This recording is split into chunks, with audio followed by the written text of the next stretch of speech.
want a Chippy Tea.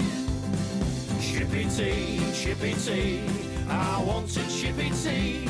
Oh, you keep giving me posh, no, she don't agree with me. I don't want lobster thermidor with raspberry Kool-Aid. It's Friday night, I'm within me rights, I want a Chippy Tea. They picked each other up. Are they playing with microphone? Oh, can you hear that? Oh no, it's just Rory. He literally just attacks him. Do you know what? I just block all that out now because he's just like so violent with everything. Right. He'll have to be a drummer, that lad. Oh, honestly, no. Sorry. Hopefully, he'll be all right. I'll just walk away. It's not flammable. As long as it's not flammable, he's all right. Right, are we ready? Yeah, go on then. Right, okay, so we are joined by Sarah at Heck Press. How are we doing, Sarah? I'm all right. How are you? We're all good. We're always good. Me and Danny are just either drunk or happy, or drunk and happy. So best way to be. We're all good. It's nice of you to join us because we wanted to jump in because you've had what can only be described as the week from hell. Well, not really the week from hell, but just like it's the just best very. Week you've ever had. Yeah, it's a bit of both, isn't it? Just getting the new press installed is well, it hasn't even been installed yet. It's just been delivered, but it's a bit stressful, to say the least. That's like on Bullseye when they say, "Have a look at what you could have won." So you've got this brand spanking new press delivered, and nobody's built it yet. Oh, it's all right. Like, I think I need a bit of a breather space, to be honest. Yeah. I'm not sure actually if the tech is coming up tomorrow or Saturday. Oh, yeah. So, right. So I'm just gonna have to get him. Come here to you. Sorry. This real Come life. join me. We'll have to ask him some questions. Say hello. Famous. Say hello. This is Rory. Biscuit. Yeah. Oh, you got a biscuit. Cookies. What was I saying? So yeah, it's been great. It's just sitting there for now. So the tech is finishing Alex's S type. All right. Possibly tomorrow, possibly today. I'm not sure. And then he's coming up to do mine, which is cool. Yeah. So you've had like a whole week without printing? Yeah, I finished all my jobs on Monday. Right. So finished printing my last I had 400 shirts or something done Monday. And I wasn't meant to do them all on Monday. But it was weird actually. Whenever I printed my last one, I turned around to pick another shirt and I was like, oh, that's it done now. Yeah. Oh man, did you cry a little bit? I think I might cry a little bit, like when it happens. There was something there. There definitely was something there that felt a bit like, indigestion. Because I've had that press for 5 years and I've printed tens of thousands of shirts with it. Do you know what I mean? So you just kind of Yeah, I can relate to that. It's been a good press. Yes. So anybody that don't know. Anybody that don't know. But yes, it's gone now. Talk us through the last. Am I on? So it's been picked up by another printer. Well, that's good. It's good that somebody else can take it on and give it a look after it and keep it spinning, which is like a nice feeling, I guess, because like I say, you built a business on that over 5 years and quite a lot of sentimental attachment to it. Yeah, well, it was my third press I ever had. The first two were even. It was somebody's birthday the other day. That's why there's still balloons up on my ceiling. Oh, right. And yes, please don't worry. Just chill out for a minute. Oh, he's the worst. But yeah, I think it's time now with the new one. But I'm not really sure what to expect with the install. Yes, just sit back and watch it. I don't know. I think we've got to help because the arms are quite heavy. I don't know how heavy they are. They must be 40-50 kilos or something. Maybe not that heavy. But so I feel like Tony. Is your microphone working? I don't think it is. No. Can't hear me. No, can you hear Tony? That's going really well. I can't hear Tony now. Fucking useless. I've said it before and I say it again. Old people and technology. What are you trying to say? Yeah. So they're quite heavy. So what? A couple of kilograms? Gaga. I'm pretty Yes, sure you it's just a said biscuit. Dan. So you'll be all hands on deck. That's your weekend written off. But so what is Monday your first day back on press? Do you think, or are you just going to ease yourself into it a bit? Make sure you feel happy. I hope so. I hope I'm going to get printing some stuff on Monday because, like, I'm going to get the fear. I'm going to get the fear of turning it all on and, turning the air compressor on, making sure I push the right buttons in the right order, making sure everything doesn't explode. I've even forgot how to turn on the air compressor. There's only 2 buttons on it, for God's sake. So, do you know what I mean? Does the air compressor not just stay on? Do you not just leave it on? Yeah, I think you maybe are supposed to. I don't really know. I don't know. I feel like maybe once it's installed, it's probably just always on. I'm guessing. I might be wrong. Yeah. Tony will tell us when he works. I can hear you. Yeah. Now you're back. Your thing, That wants to go in the bin. Just stick to your AirPods. So, just leave it on. Make sure you've got no air leaks. If you haven't got no air leaks, it'll just turn off when it gets to full pressure. And then when the pressure demand comes back up again, it'll turn back on again. Yeah. So you don't need to worry about it too much. Just make sure that the chiller part of it's always on. That's the fridge part. Oh, yeah. Because that's the bit that dries the air. And you really don't want any condensation building inside the air because that'll ruin the little delicate parts of the machine. So that's really the only thing you've got to worry about is water in the line. And have you got the what do I call it? Screw? Some sort of screw? The screw compressor? Rotary screw? Because that's what I've been advised. I don't know. Yeah, it's dead quiet as well, It's really quiet. This is a bit worries me a bit. Yeah, I thought it was going to be hammering, but no, it's fine. Dead quiet. Obviously, I haven't been running it with the fresh air because it's not installed, but, Yeah.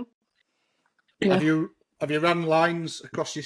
so obviously you'll have a line to the press, and then I'm guessing, have you run a few lines so that you can have guns, just so that you can sort of dust off and clean the place a bit? Because that's what I'm looking for, to more of an auto. Can't wait for auto, but the fact that I can have little guns to dust my keyboard and stuff, that's what I'm most buzzing about.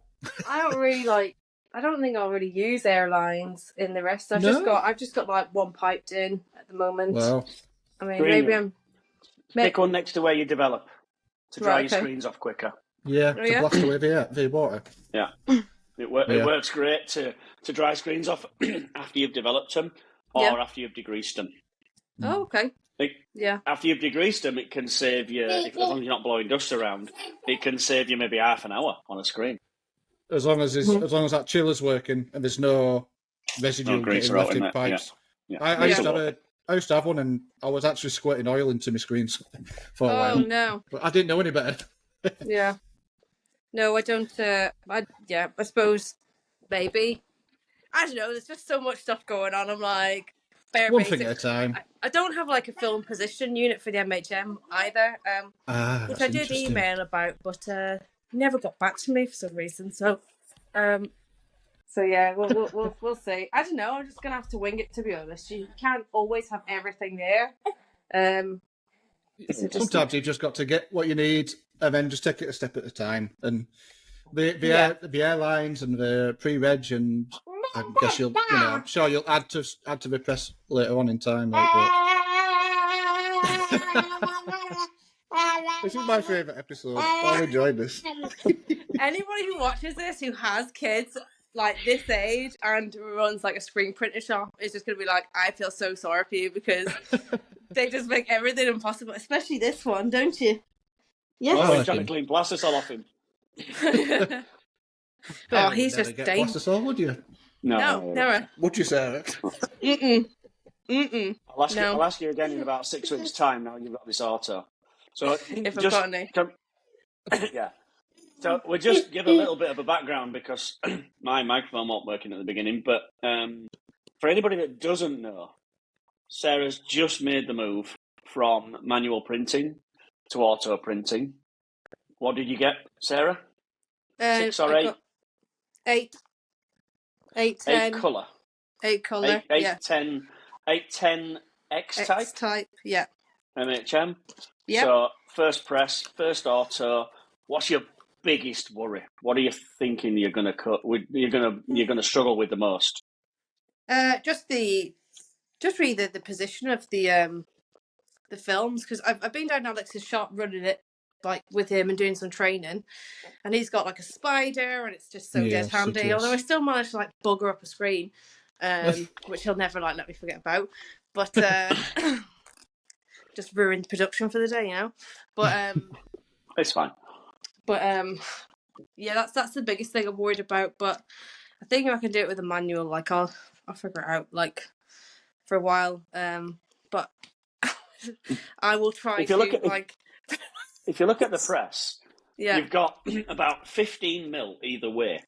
Yeah, that's so quite you've got good. to be you've got to be accurate to 15 mil. Now, come on, I'm sure that even when you were doing it by hand, you were accurate to within about 15 mil of your placements. You were never that far out. Yeah.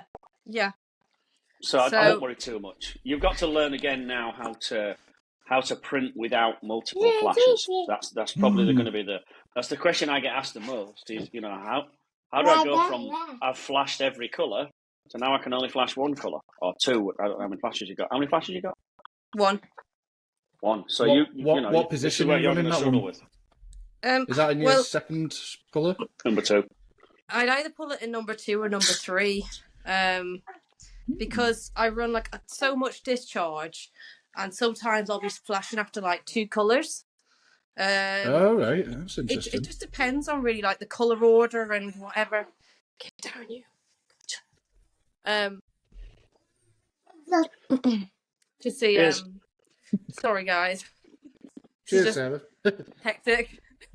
Just cheers, the baby. Cheers. He'll do it as well. He knows how to do it. Got to teach him young. Huh? Honestly, if you don't watch him, he'll like just grab the Guinness and like drink it like from the time. He loves it. It's wild. But yeah, I don't really know I'm going to put the flash yet, but either just like head 2 or head 3, and then because you can, if it was that I had to flash before the last colour, which is how sometimes I have to work, I could like reverse the way the press spins. Can't you? So the flash will come in and out as well. Yeah, but it's heavy to lift. It's hard to lift by yourself. It's 2 or 3 persons. You can't do it on your own. Yeah, I'm surprised at how heavy these machines are. That's the issue. If I'm like on my own, I'm gonna do it one arm. 95% of the time. So, all right, beefcake. You can. Can't move it wrong. One arm. You can fall back on multiprint. So it just takes you longer. That's all. How do you feel about multiprint? Do you feel like, because it's a new press, and I know I'm sort of in the same mindset right now, I feel like I'm going to utilise multiprint quite a fair bit, and I feel like I will for a good few years, because I'm going to be running it's a one-man press for me, and I might be right in guessing that, is it a one-man press for you? You're not going to have I don't know if you're going to have extra help or not. Not but multiprint at the moment, might be quite a common thing, and apparently it's frowned upon. I think you've got to do it sometimes, haven't you? But I mean, there's so much of making a racket there, are you? Oh yeah, just I'm joking because I'm the person making a racket. I think there's so many jobs that actually I don't do a lot of flashing for. If I'm printing like discharge, I don't a lot of time need to flash. Okay. You know, everything's butt registered, so you're not getting any sort of like seeping of colours into each other. And as long as you've got like good build up on the screen, it's okay. Yeah, it almost carries over, and you never it's not like you're taking away. You're almost taking it from one colour and adding it on top. And like I say, if it's book registration, it's designed to be printed wet on wet. That's what it's designed for. It's designed to stick under a screen and get pushed into the fabric. That's perfect for discharge. It's only when we try and apply that to HSA or plastisol that we struggle a little bit. Yeah, I mean, if it's like going to be HSA, I'm probably going to have to run things around twice because I do only have the one flash. Yeah, you are. But I mean, like I said before, I don't do a lot of like underbasing. I don't do a lot of. I can see you. I can see you smile. I'm waiting. I am not saying anything. I'm waiting for it. I'm not saying it. I'm a cheater at printer. How are we going to be very supportive of you?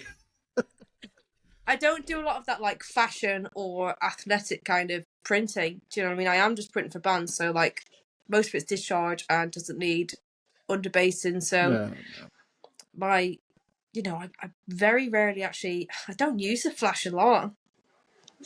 That's it. This is good. I wish I did. Cost a fortune. Yeah, you're gonna benefit loads then, really. All you've got to do really is work out how to get the best print out of it, and I think you'll probably find it easier with a press that never gets tired, rather than trying to control it yourself all the time with all the distractions you get. I think one of the things I'm really looking forward to. Like, I'm not going into blindly thinking, oh, I'm just going to press a button and shirts go in and shirts come out, and it's going to be dead handy. Like, I know it's not going to be like that. No, you didn't buy digital. But the thing with me is if I'm doing like 100-piece order of like, 5 or 6 colours, well, then the first 50 go fine, and then after that, it's just the ink gets agitated, warm. It just like sort of gets all cloggy and all that, and that's whenever it gets difficult. So actually, just being able to work faster and just keep the ink moving. How long would that take you?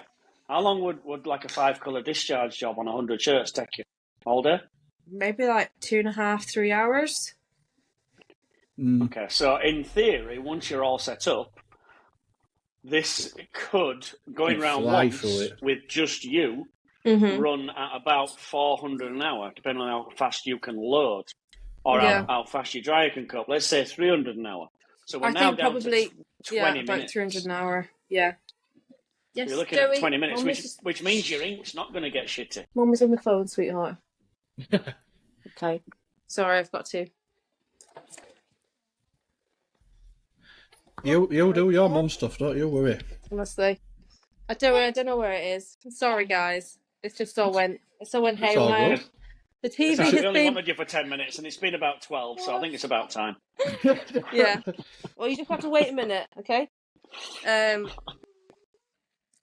going to make night and day difference. Are you saying how it's going to be 200 or 300? Well, 300 every 20 minutes? Yeah, if I can do like 300 pieces an hour, I think that's probably what I can get down my dryer. Like it's going to say, I mean, like even now, if I'm running like hundreds of prints, I get through the first 100, and then like it's my wrist all the time. I'm like, like it's starting already. Like I've still got all these prints to do, and so I won't have to deal with that anymore. But yeah, it's definitely going to be a learning curve. But doing 4 days with Alex has been like amazing. It's been like so cool. Learned so much. Yeah, he's a good guy. We were gonna drag him into this episode, but he's actually gone home early for a change. He has been up for about 7 days straight. Like. So he's not at work. But otherwise, we would have dragged him in for this just to say hello as well. But we'll have a catch up another time. Yeah, it'd be nice to have an episode with Alex. A bloody lovely bloke, Alex. 1 minute, sweetheart. I think that's something that's really important. The physical limitation of screen printing. That's no longer an issue, and that in itself is. I almost feel like that in itself is worth the money that it costs to buy an auto. Yeah.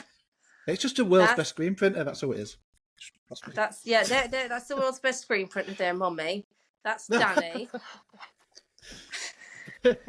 And that's Tony. You can say hello. Hello. Oh yeah. Hello. What's that? Right, yes, very good, very good. I can do it on my own. Look. Yes, you're very good, sweetheart. Very good.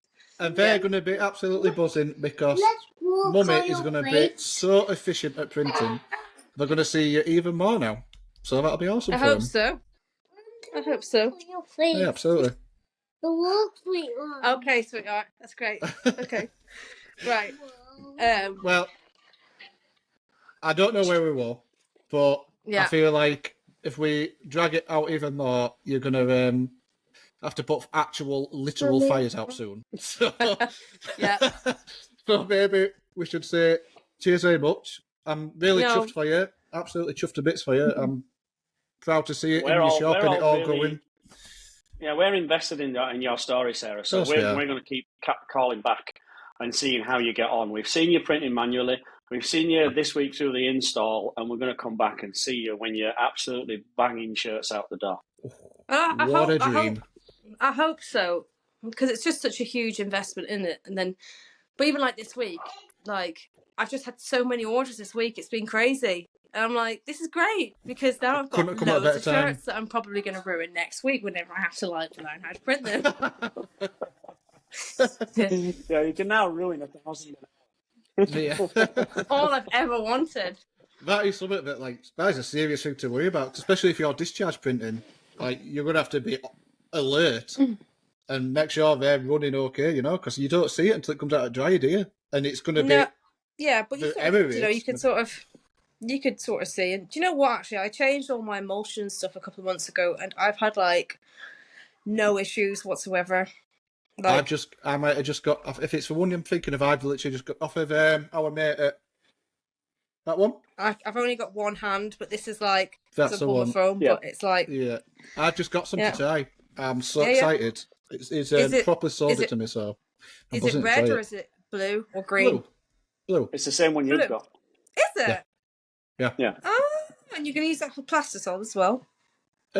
Well, we have talked about potentially there being an issue swapping colours, which I don't really do, because apparently it don't like solvent too much.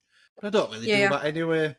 But worst case scenario, if I have an emulsion for water-based and I have and I keep Sarti for plastisol, I'm still buzzing because I know that the water-based, the Aquaflex is going to hold up in that screen as long as I need it to, which will be... Oh, it's amazing. You'll love it. It's just one less stress. So good. It's so robust, and the detail is, like, amazing.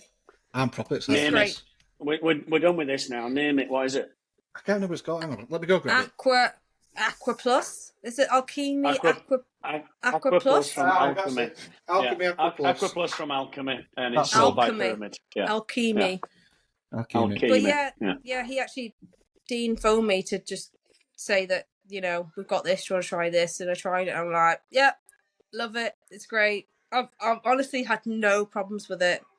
You're going to find it. You'll find like a big. It does take longer in the dip tank and stuff like that. But longer exposure times, but it's worth it for me. Payoff. Yeah, it's class. One thing I will say about Dean as well is Dean, like he called me up and he properly told me, give me the full rundown, all the hints and tips, and he said, let me send you some, and then followed it up with a full email with all the spec sheets, how to expose it, all the things about, you know, like you say, dip tank it, how to wash it out, etc. Not here's a pot, work it out. It was really good to properly give you step by step. He's a good guy, Dean. He is dead good. He is dead good. And he's helped me out with a bunch of other things as well. So respect. Yeah. Knows his shit. I feel like I'm really crashing your episode now. I've gate crashed it with my children that are chaotic. I told you that my life is chaos, and this is what it's like all the time. And I'm not lying. It'd be boring otherwise, wouldn't it? Yeah. But I probably better go and feed them something that's like not biscuits. Right then. Well, thanks for popping in for a bit. Just some beer, that'll calm them down a bit. Give him a Guinness and blackcurrant. Get the 5 a day and don't be iron and fruit. Well, on that note, Sarah, thanks very much for jumping on. Lovely to see things are progressing. Okay. And we'll catch up another time when it's running. We'll definitely catch up again. Yeah, cool. Bye. See you a bit. I nearly pressed stop when that would have been a bugger, wouldn't it, for the end of the episode? Whoops. God bless her. Well, chaos, wasn't it? They were crackers. There we go, dog. We got what we needed out of it. He put it back in. I didn't even notice that. And that was Chippy Tea in a nutshell. Absolute chaos. Tony's mic didn't work. Yeah. Kids screaming, things setting on fire, drums going in the background. Reminds me of early days. That's what we're here for. It's like early days when we were in a shipping container on episode 3. Oh, God. Don't remind me. No, I'm chuffed to bits for Sarah. I'm just chuffed to bits to see it's worked out, and she's got an auto, and she's going to be buzzing in a few weeks when she's got her head around it. I mean, 300-400 in 20 minutes. Jesus Christ. What I would do. Yeah. What I am doing to try and achieve that. Jesus. Yeah, look, I get asked the question all the time, when do I buy an auto?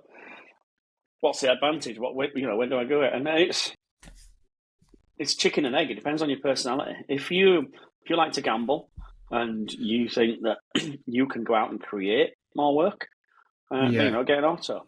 If you're at the point where you haven't been home while the sun's shining and your kids have forgotten what you look like, you know, and the dog bites you when you walk in because it thinks you're a stranger, then you know, get an auto.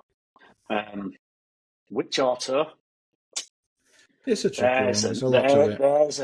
There's a one. And everybody's got different situations. I was talking to somebody about you today. I was trying to keep an eye out for a second-hand one for you. All right. But, you know, are there any? And then I got into the debate that is a second-hand one better than a new one, you know, and we went round and round in circles for a bit, really, to be honest. I love the thought of a second-hand one, but I love the thought of a new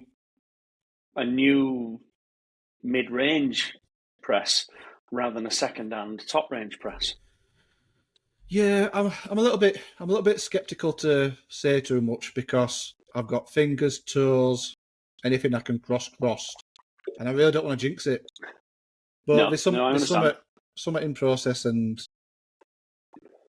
anyway, let's just keep everything crossed for now. But it's situational, isn't it? I mean, if you ask Sarah, would she prefer a brand new 6-colour X-type, or would she prefer the 10-12 that she's got, which is now like she's not limited. You know, she can run as many colours as she needs. She's got a flash in the perfect situation, etc., etc. I know it's done impressions, but it's come from Alex, who I guarantee he's looked after it. There's not much goes wrong with them, Danny. It's mechanical, isn't it? And I don't mean for the brand, particular brand, but most presses, they only perform like 3 or 4 functions. Yeah. It's flood, drop, print, lift, turn. That's it. They don't do anything else. Only when you get to the really shitty ones that bounce around that have a lift and an up and a bounce and a shit and hitting things. But modern day presses, they do those 4 actions. You know, it's one motor to go forwards and backwards with the squeegees, one motor for the spinny things to go around, and lifting up and down. That's it. It's so funny how much to go wrong. So funny how much my attitude has changed. Because if you would have asked me 2 years ago if I'd have wanted one of those, let's not use the word shitty, but an older press with airlines and airheads, and you know whatever, I would have chopped my arms off. I would have given me left bollock for one of them, because I didn't know better, and I'm not saying it's a bad press or anything, but I've sort of raised my expectations for what I would like, knowing that if you can just stretch to that newer press, you're going to get better print results, and it's going to make your life so much more easier. But it's almost worth waiting that little bit longer to have a little bit more in the pot to put towards a better press. It's at the end of the day, it's down to money. You know, if you could get a working press for $5,000, you know, and it caused you a few issues, fuck it, it's $5,000. I can do it. I can gamble it if I lose. I don't care. Yeah. But if you're going to gamble 40, then you want to make sure that you're going to get something that's going to give you some payback, because you can't afford to lose 40, but you could probably afford to lose 5. Oh yeah. But I mean, we're talking about those older presses with airheads, etc. We're talking about $25,000 off a reseller. $25,000. Wow. And I know this for a fact because they keep sending me. I'm saying, "Oh, do you want this one? $25,000. Do you want this one? $20,000, etc." And they're old, and they're not. And you know what? If I was stuck, do they have binoculars on?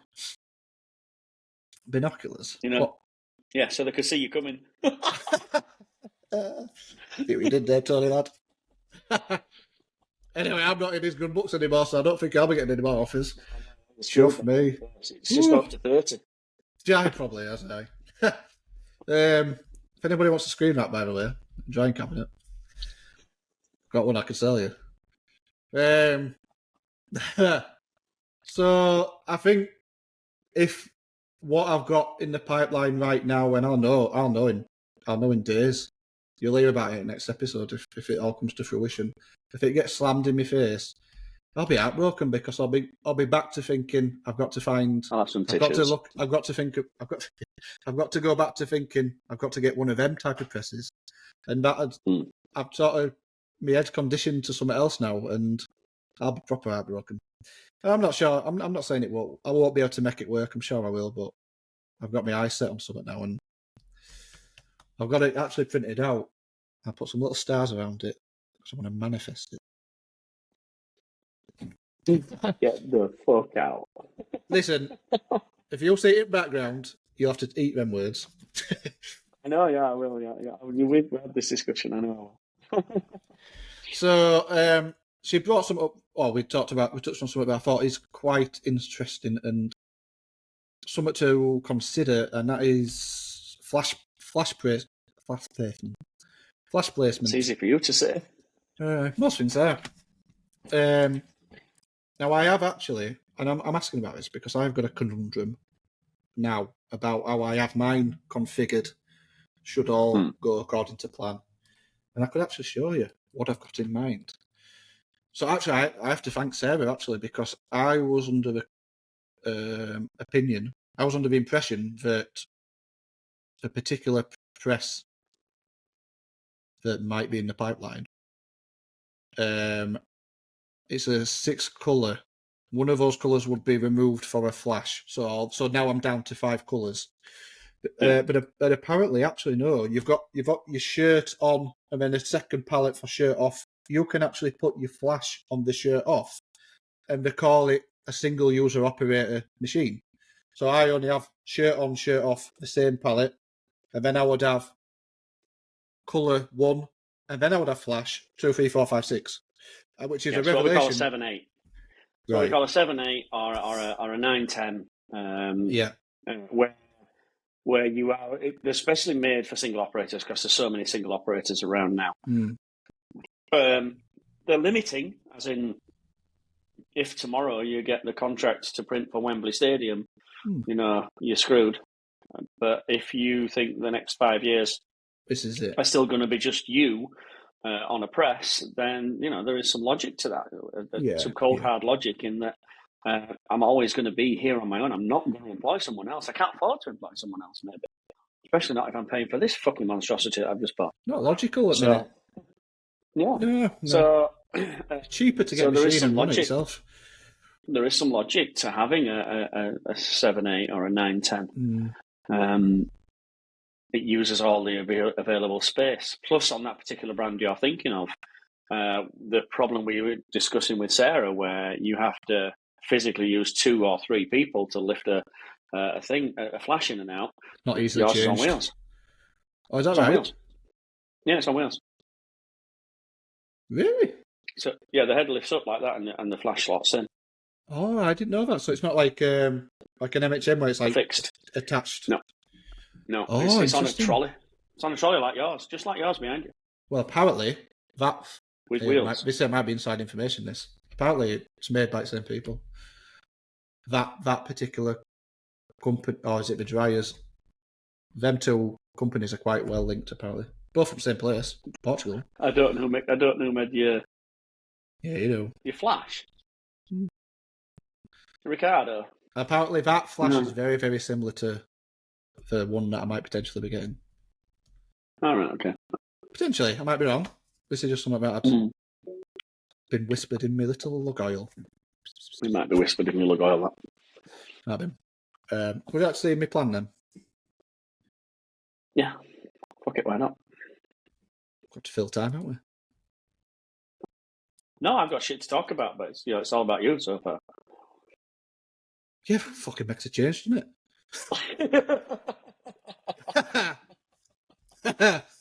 Well, it's not like you to have stuff to talk about. Fucking hell. I'll line them up and knock them out of the park. So here's my new updated shop layout. Added my actual how I think my positioning is going to work as far as colours. So as you can see, I've got shirt on. Mr. fucking Panther. For now. Shirt on or off. Colour 1, which is always going to be my Aquaflex. You're going to be base, yeah. Now then, this is where I'm going to have to run into multi-print or whatever we call it. Not multi-print, cyclone mode. Yeah. I can't remember what it's called. So basically, it's going to be printing colour 1, coming back, printing colour 1. Is this because you like 2 bases? Sometimes, not always, but sometimes, yeah. So Because if you're not doing 2 bases, you don't need to. Yeah, if I'm not doing 2 bases, that's all right. Well, actually, to be fair, now that I've got the option of 6 colours, rather than the 5 that I thought I was going to have, I can do that now. So that's not an issue. That's not as much of an issue. There is another option, which I'm considering. I'm not made any decisions. Well, there are 2 other options. One is to stick a stampinator in colour 6, or to do away with the flash and put a stampinator in place of the flash. Now, I know there are people who are in states who are doing that, and I think there's a lad in Manchester who's ordered one, and that's what he's going to do. It was sold to me with certain benefits, and I thought it'd be a good talking point. I can close this now. A good talking point, because it's quite a new concept, and the idea is basically, so if I were putting a stampinator in place of the flash, the benefits are a stampinator uses less electric because it's always on. You're heat pressing and you're achieving your smoothing of your base at the same time. And your shirts are coming off dry. You could almost stamp them and then not have to run them through a dryer. Just a concept and idea, but I've not made any decisions on it, but just thought it was a novel. Can I jump in there? Yeah, you can slag it off as much as you like now. I'm trying to stay neutral, impartial. Yeah. So the number one claim that I don't know and I can't say yes or no to is using a stampinator as a flash with water-based. Now, maybe not so much as. Oh, actually, no. Sorry, I'm lying. It'll work for what? Apparently, it'll work with water-based and plastisol, but you can even cure your water-based shirts with a stampinator. And is it a cross-linker? In your mixed in your ink. There's so many things there that I have to call out. Go on then. Number one, you will never cure water-based with a stampinator. Okay. 100%. You will never do it. Right. Adding crosslinker in, you can put crosslinker in, crosslinker 500 or warp drive from Rhino, whatever it's called.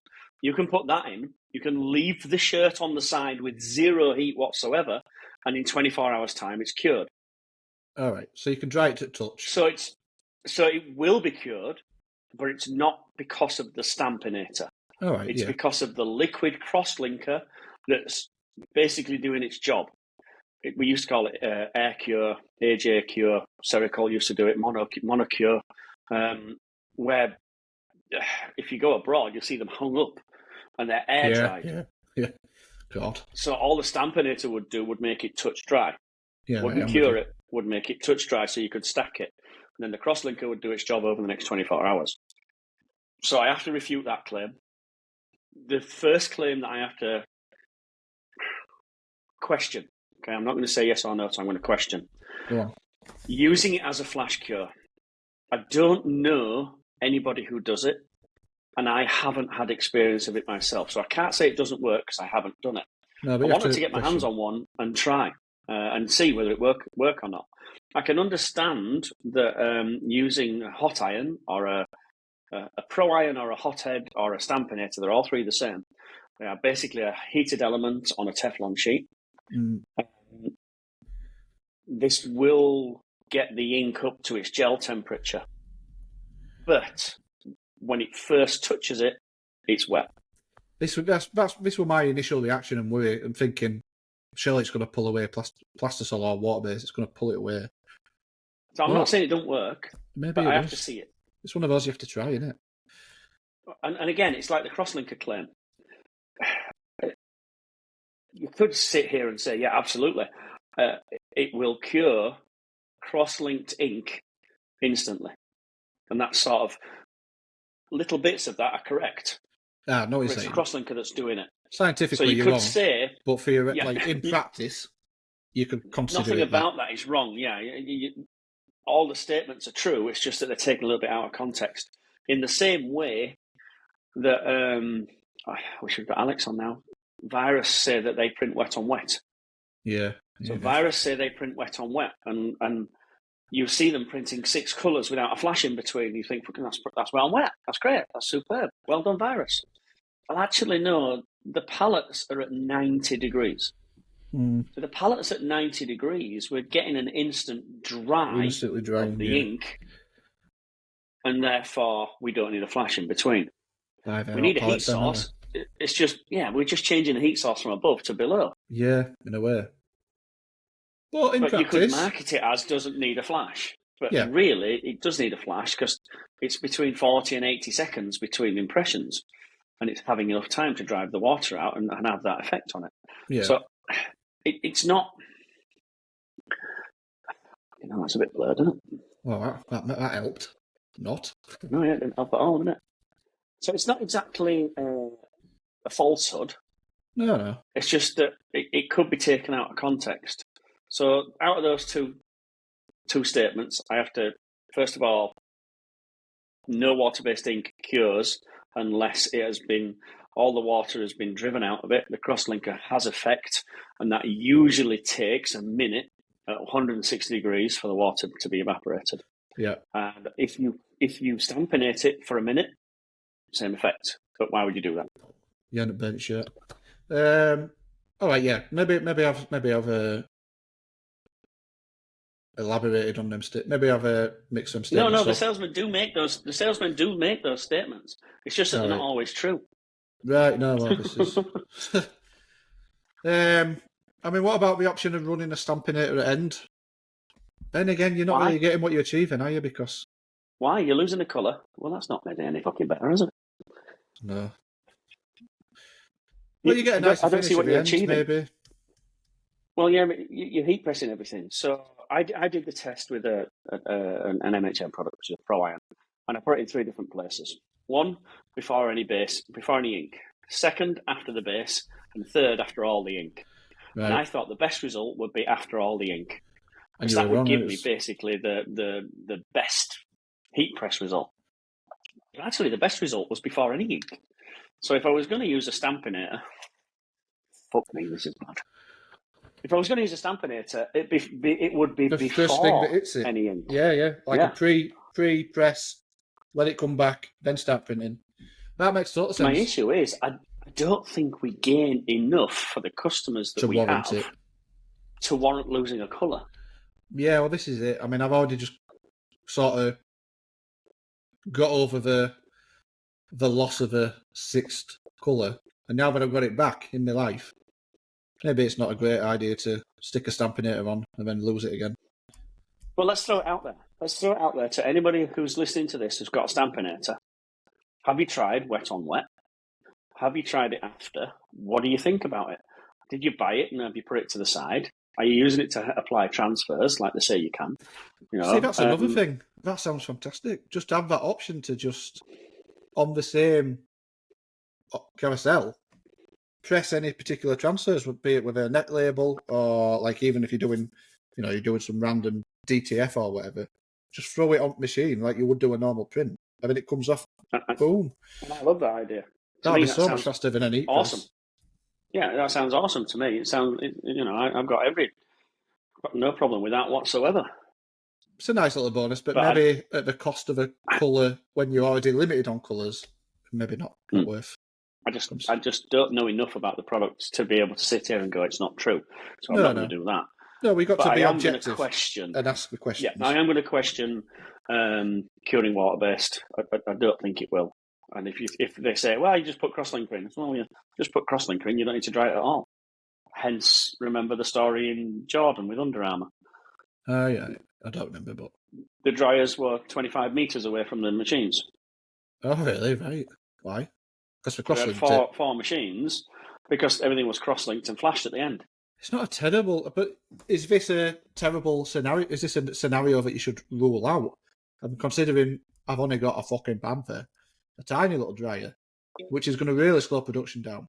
Having a final stamp at the end, so all the shirts come off dry enough to the touch that I can just stack them with no hold up of got to wait for this one to run through belt, through dryer, etc., etc. Just run them off the press, full whack, stack them, then to dry on and run them through at your own leisure.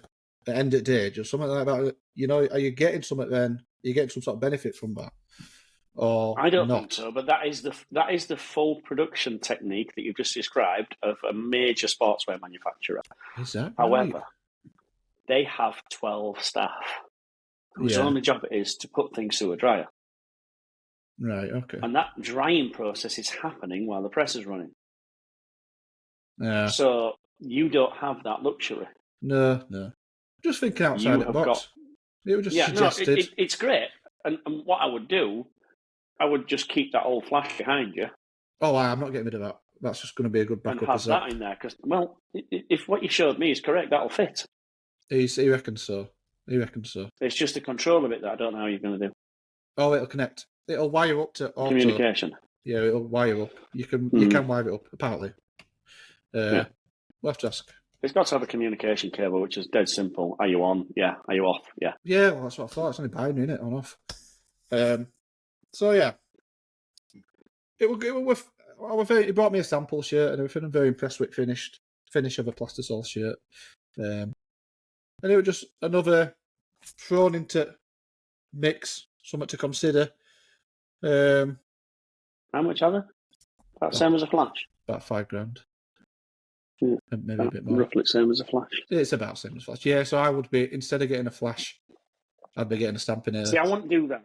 I wouldn't throw a flash away for it. No way would I throw a flash away. But I would think about it as an add-on. I think someone is doing that. A lad in Manchester. I'll have to message him because I don't want to say who it is without. It won't be very fair to say who it is anyway. But I'll have to message him and see if that is what he's planning on doing, and ask him if it's. If it's wicked for him. Yeah, that's what I'm led to believe anyway. Maybe, but you know me. You can tell me something, and I'll just completely get it wrong and forget and elaborate on some details. Before you know, it's a completely different story. Oh dear. So yeah, welcome to Chippy Tea, episode 58. Shall we do an intro? We've not done introduction yet, have we? Shall we do an intro? We do it now. Yeah. Do you want to do it? No. Not really. No? Okay. It just feels wrong, doesn't it? Right. People are chewing out. People are like, what the hell's this shit? Oh, I'll tell you what I'm going to say about. I must admit, I've just caught myself there. I watched back the last episode and I swore way too much. I do apologise. And I'm going to get myself a little swear jar. Your mum rang me. You need to tell him, Tony. Said, will you have a word with our Danny? Yeah. So I'm trying to not swear so much, and if I do, I need to put £1 in the jar or something, you know. So have a word with our Danny, potty mouth. This is a no swear episode. Although I've just said shit, but we'll let that one slide from now on. No swear. Yeah, you're a hard one. You're a hard one to start. With. Yeah, Chippy Tea, episode 58. Right. Here we go. Welcome to episode 58 of the Chippy Tea podcast. What is the Chippy Tea podcast? I hear all of you asking, hey, Tony, what's the Chippy Tea podcast? It is your chance to catch up with a video call that happens regularly between me, Tony P from Palm Print, and Danny D, Flipping Sweet Print Co. As we browse and wander and stumble blindly through the last week, which should be screen print related, but there's absolutely no guarantee whatsoever. Literally all I have done. We try and sort of keep along those lines of screen print, but it could go anywhere. We occasionally bring guests in, and in this episode, you're going to see that. And we just sort of wander around discussing what's happened this week, what we've been up to, what we've been playing with, what we've found out, what we've debunked or demystified. And with that, I'm going to throw it straight over to Danny. What's that been doing this week, lad? Lots of printing. Lot of printing. I'm overworked at the moment. You said that like it's a bad thing. No, it's a bad thing because it's not. It's a good thing, but it's hard to cope a little bit at a minute. The talk and discussion of autos, etc., like Actually, interesting. We just touched on it there, where we're just saying what comes first, the chicken or the egg. What comes first, the sales or the machine to cope with the sales. I sort of set off this year with not really the sales to keep an auto like spinning 5 days a week. Not really. And then the closer and closer I've got to actually getting an auto. Actually, this month I need an auto now. Like, I actually physically right now need an auto. I could have kept that auto busy this past couple of weeks. Okay, so could you put a number on that number of prints? That'd be interesting if you could throw a number out there. Prints per week. At least 1,000. If you had a week in front of you that had 1,000 prints in it, This is would that worry you? In fact, so as I've just said, I am busy. I've got a lot of deadlines coming up. Proper chocker. Deadlines creeping up. It's getting quite stressy and a little bit hard to cope with. And I'm working very long hours. It's only been a week or two, so I'm all right now. Another week, I'll be annoyed with it. Nearly went there. Served yourself a quid there, didn't you? Caught myself. And I can tell you that I got a phone call today saying, "Oh, Danny, you couldn't do me a 2-colour tote bag run, 1,000 by Friday, could you?" And I said, "Yeah." Like a dipstick. I'm already act out. But I thought, do you know what? I can run it plastisol. I can have it on press. It's only 2 colours. I can chip away. I can do a couple hundred Saturday, a couple hundred Sunday, a couple hundred Monday, just to end at night. You know what I mean? And it was hard to turn away. And it's a good chunk of. It's a nice little cash bonus, I'd give that to somebody else to do and just taking a little hit on it. Well, here's the sick thing. Here's the sick and twisted, demented thing about it all. I'm going to drag that out over a week. In terms of hours, that's a solid day or two. That's a solid 2 days worth of printing. Is that on that press for me? 1,000 2-colour. That's a solid 2 days worth of printing. So a solid 9 to 5, 2 of them. Got to be an hour, maybe an hour and a half on an auto. And I'm even in my situation. I could give that today to guys up in Manchester, in Bolton, and have it back tomorrow. I know. And it would eat at least maximum. It would eat 2 hours of their time. Isn't it crazy? But anyway, hopefully it's one of the last ones that I'll have to physically do by hand. With a bit of luck, if everything, please God, works out. One last hard stint. One last hard stint. Go at it as hard as I possibly can. Get as much money in out of it as I can. Cripple myself doing it. Have a few days off, and hopefully then I'll be like, I know what's coming, and I've got a date in hand, and then I can just finish the year off on a pretty big high. So I'm just at that press at the minute, non-stop. I got to play with some new ink. Don't know if I told you. Okay. The Self Levelling. No. Self Levelling. Oh, I saw a little bit, yeah. I'm interested in this one because I looked at the spec sheet and it said specifically designed for manual printers. Yeah, I'm not 100% sure what that's all about because I don't see why it would be any different to an auto printer. The benefit that you get from it benefit both. Maybe we should ask Teresa to jump on and explain that to us at some point. Did it stop pinholing? Yeah. Yep.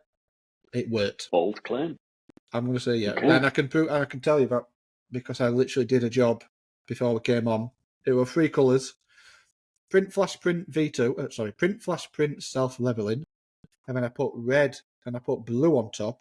Now, normally, red in particular, bright red, pillar box red, it's horrible, is prone to pinholing more than any other colour. And I don't know why. I'm sure there's some sort of science behind that. But it's just in my experience.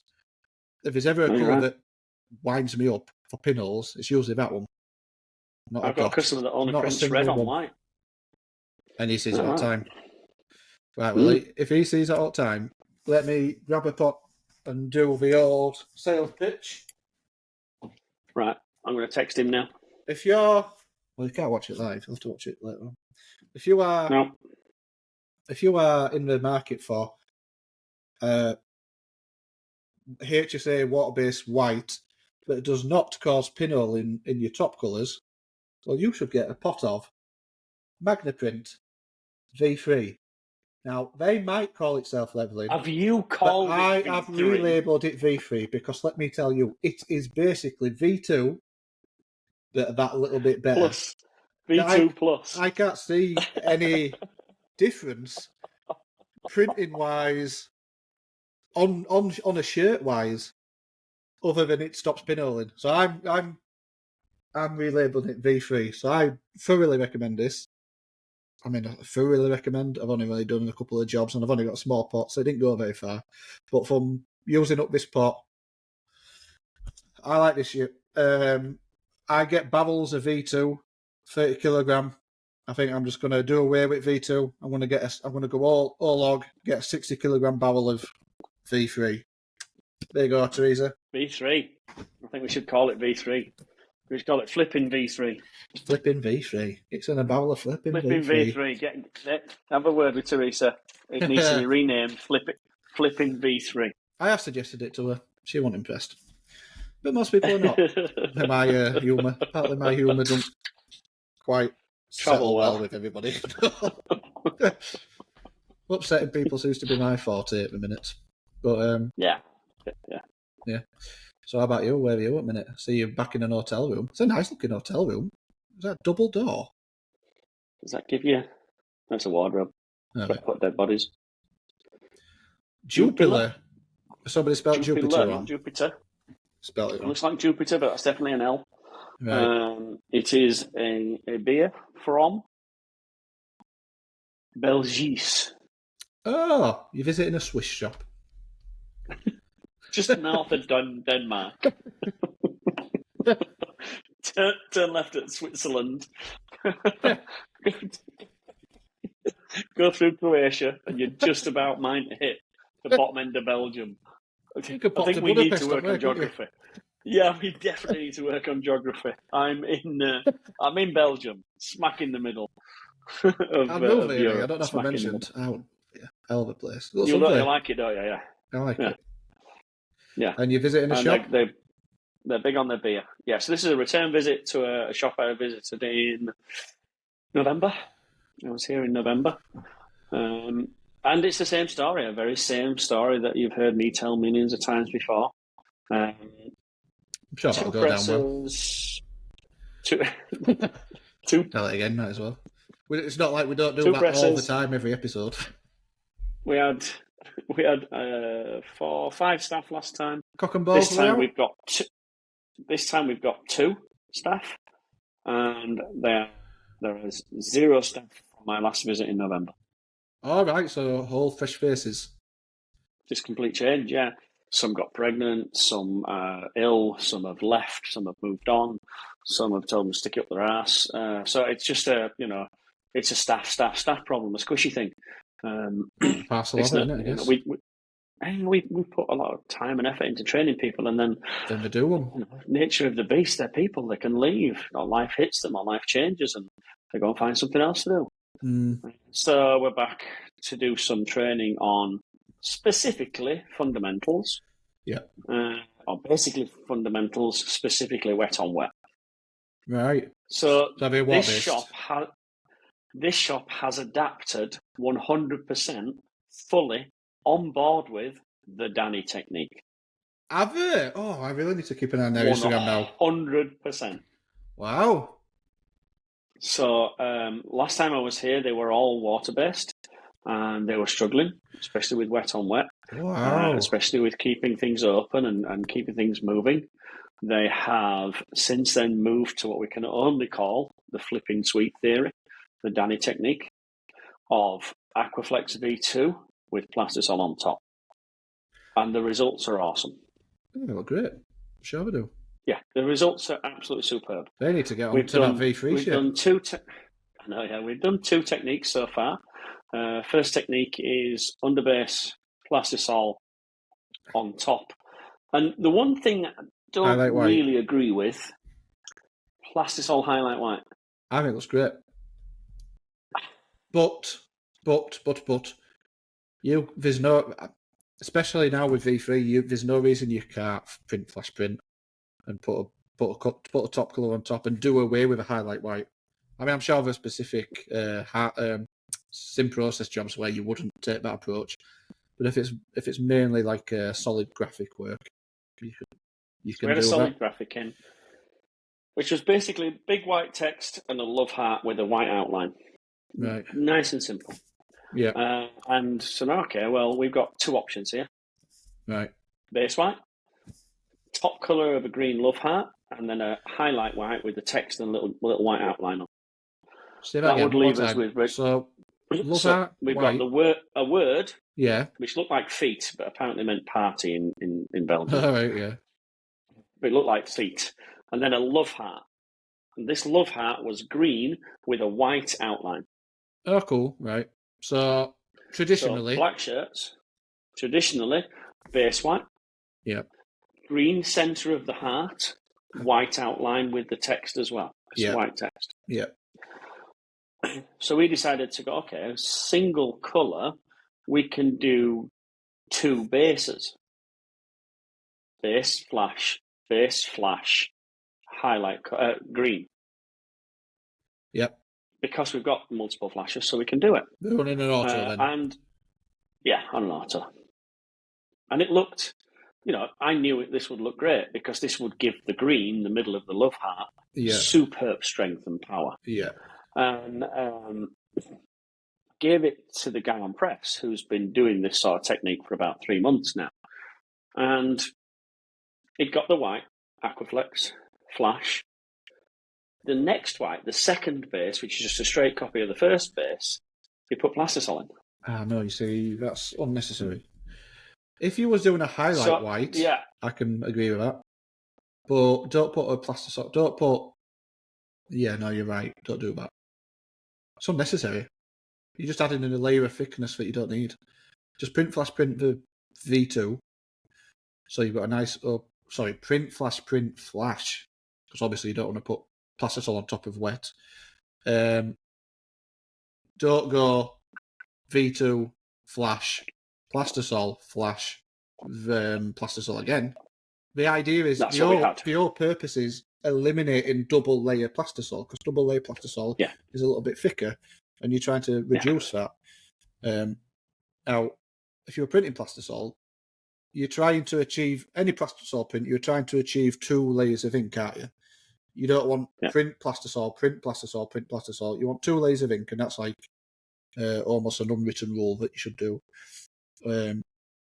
But with V2, you can print flash, and then stick plastisol on top, and you're still getting 2 layers because the V2 is so thin. It sort of you're not causing any issues or anything by doing that. And are you sure you don't work for Magna? I'm coming for it. I'm going to work for a few people, mate. I'm just going to go about. Yeah, I mean, you did. And because that technique of two copies of a base film was new to them, the guy didn't know, so he put plastisol in. And I'm like, let's have a look, see what it looks like. And damn it looked okay. It looked fine. Yeah, sure, nothing wrong with it. And I'm saying, look, it does look okay. The customer will love it. The owner of the shop is happy.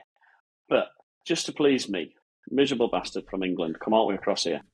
Let's wash that plastisol up. Let's take it out, wash it up, and put some V2 in there because I want to compare. I want to see what it looks like. So we did. We put V2 in.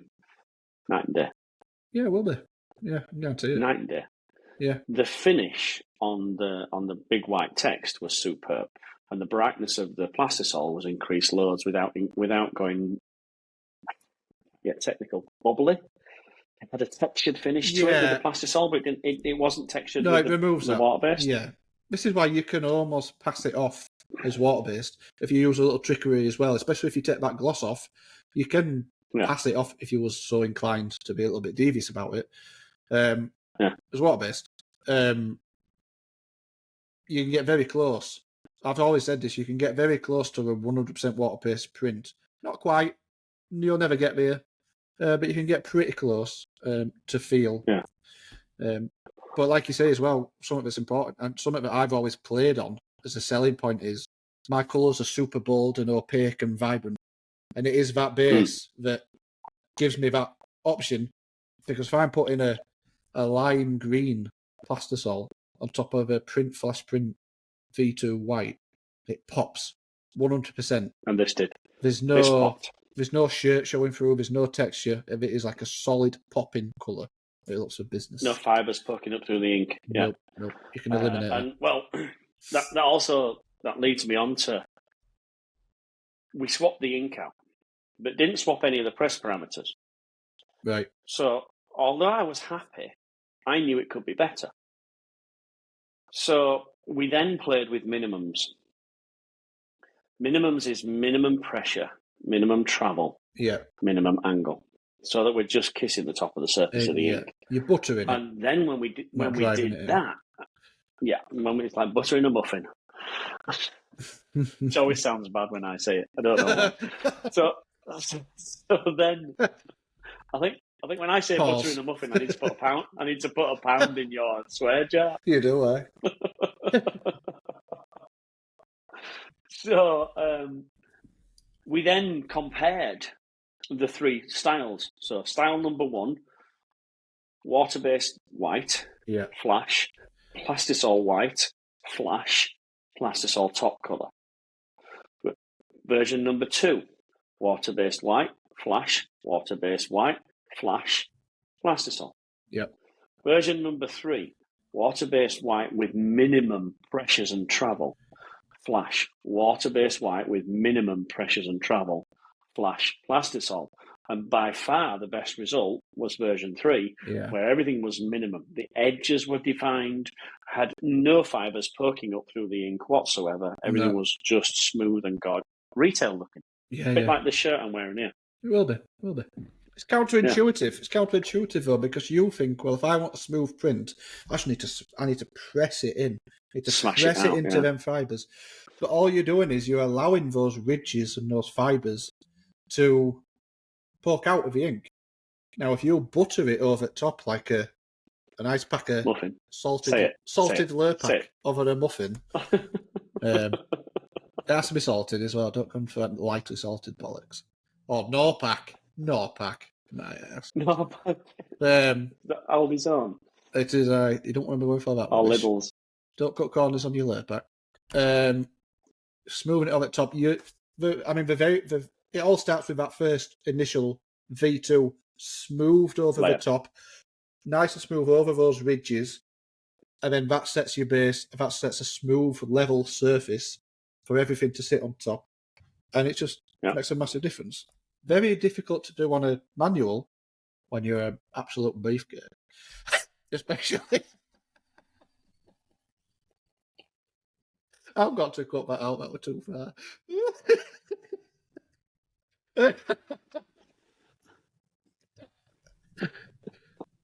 Stick a fiver in that jar. Because that were offensive. But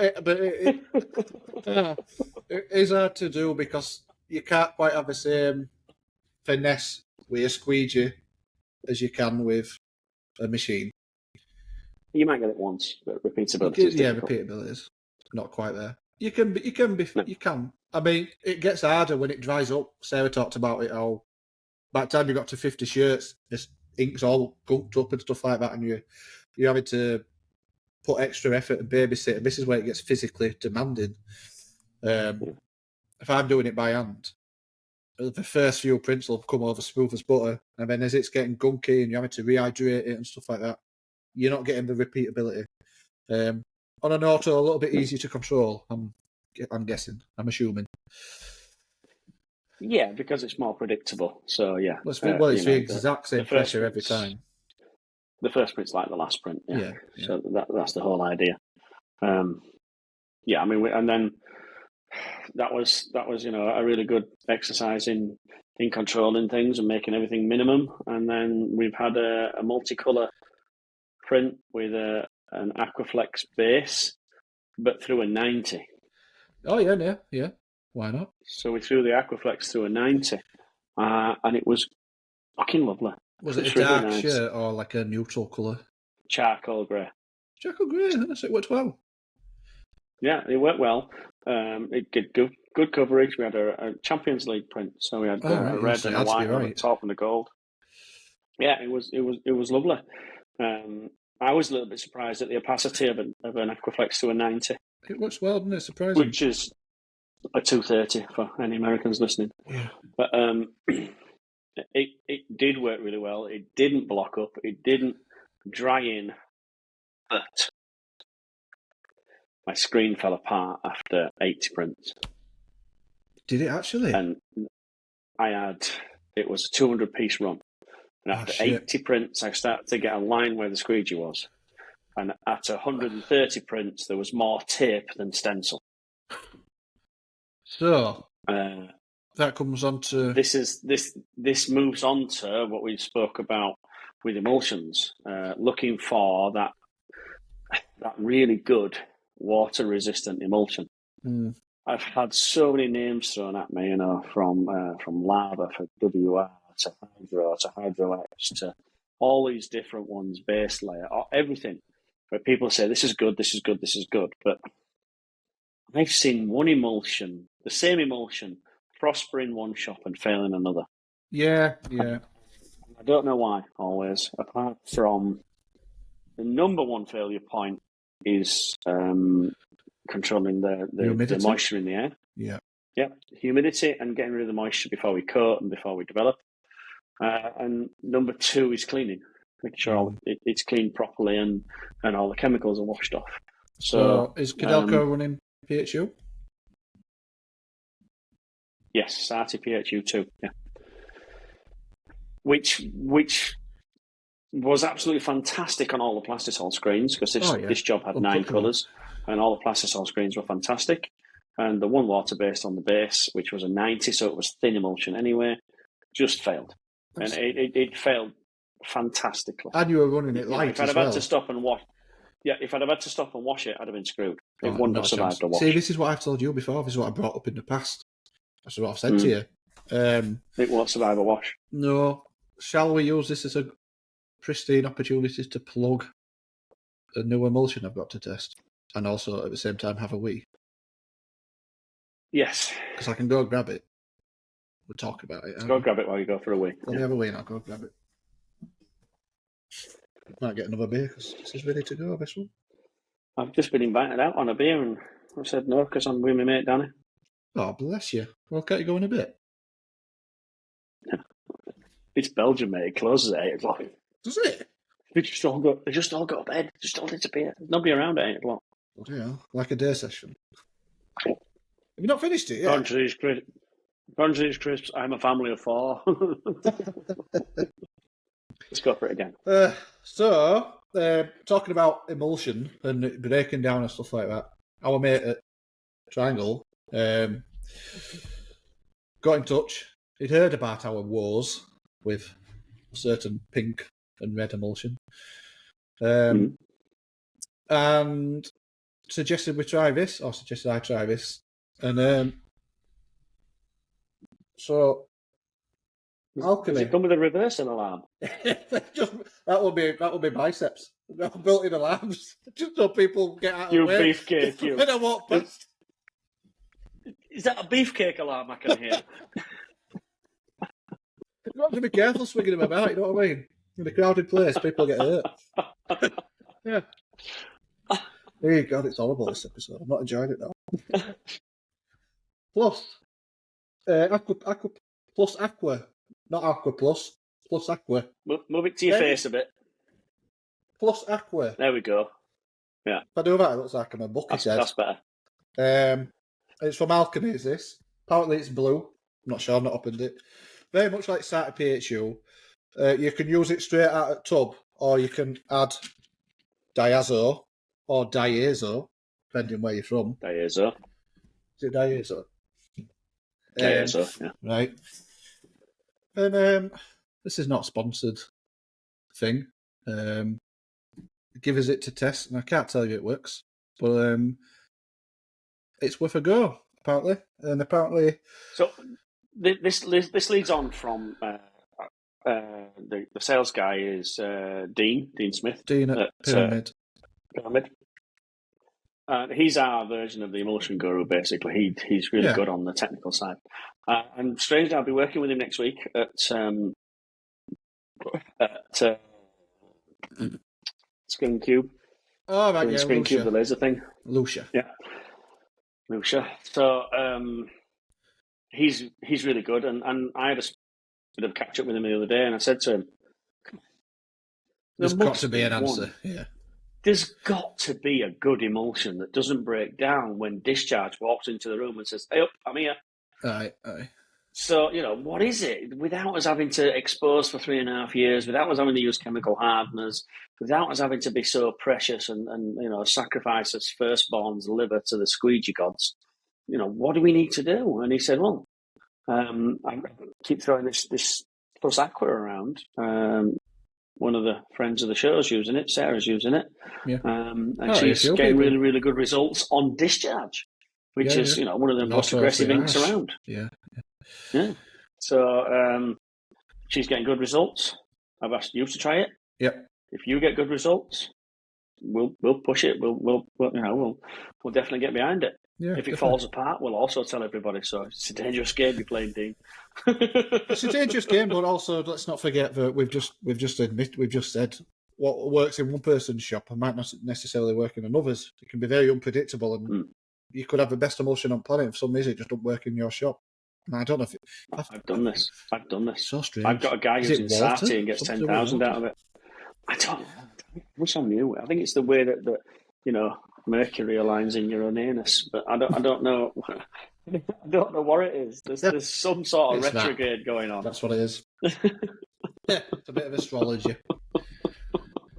So, but I'll give it a go. Sometimes it works and sometimes it doesn't. I want a better solution though than a 30% hit rate. Yeah. I want an 80, 90, 100% hit rate. Yeah, I know. I'm sure. Even if I have to expose for longer. My worry is auto reclaim. Yeah, apparently this does take a little bit longer to wash out, according to Sarah. Dean says it washes out really well. Sarah thinks it takes a little bit longer. It's payoff, Remember the rule. Remember the rule when we're talking to salesmen. Yeah. If the lips are moving, they're lying. I mean, the one drawback was, they were quite honest about solvents. So if you are using the same emulsion to print plastisol and water-based, you might run into trouble if you are doing colour swaps, because apparently this emulsion don't like solvents very much. So if you're using a solvent colour swap, if you're cleaning your screens out, ragging them down, you might get a bit of breakdown there. But he did also say there were plenty of shops that are doing that and have no problem whatsoever. But chemically, the science says that might be an issue for you. So that's worth. Yeah. But it's the same as it seems like it's worth giving a go. I've pushed a few products and not got paid a penny for it. But it's not. This isn't me saying it absolutely works. How's our grip going? This isn't me saying it absolutely works or anything. I'm saying it's worth a go.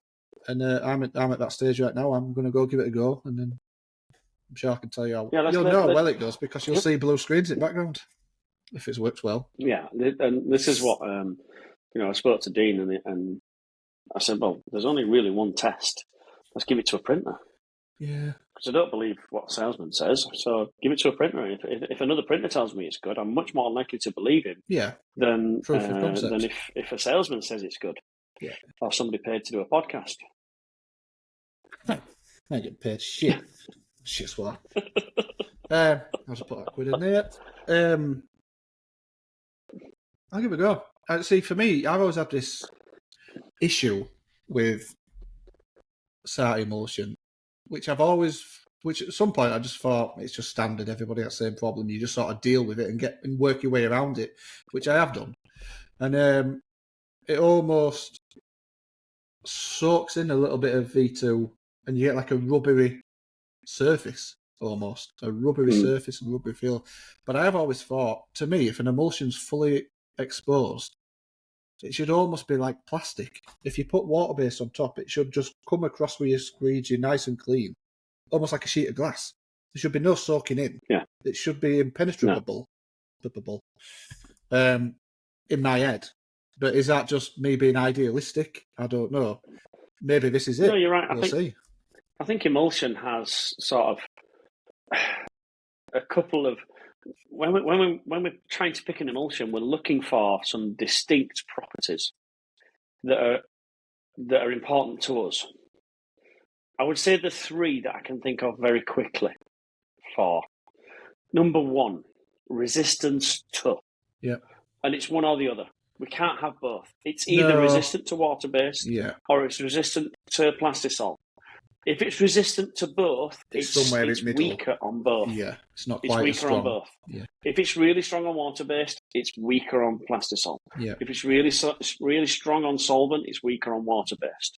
Which sounds like what you've got is really strong on water, but a little bit weaker on plastisol. Potentially. Then we've got definition, edge definition. So how much detail can I get from it? You know, am I going up to 120s, 130s, 150s, 165s? Where am I going on my mesh counts?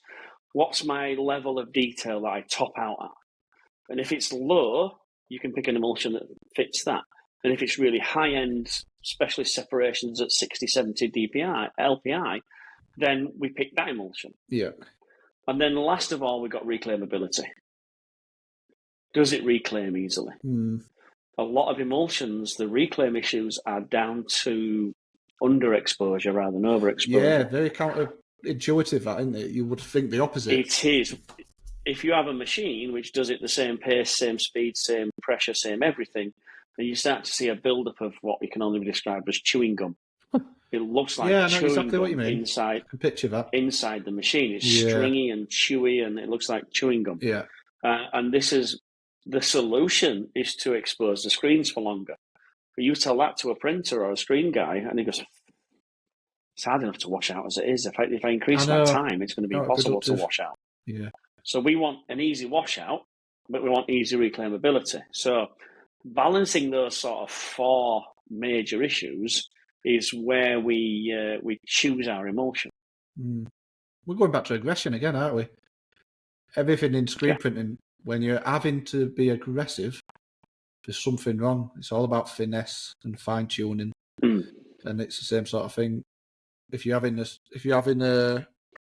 issues washing out your emulsion, don't go aggressive. Don't just power wash and blast it and then expose it for extra long, etc., etc.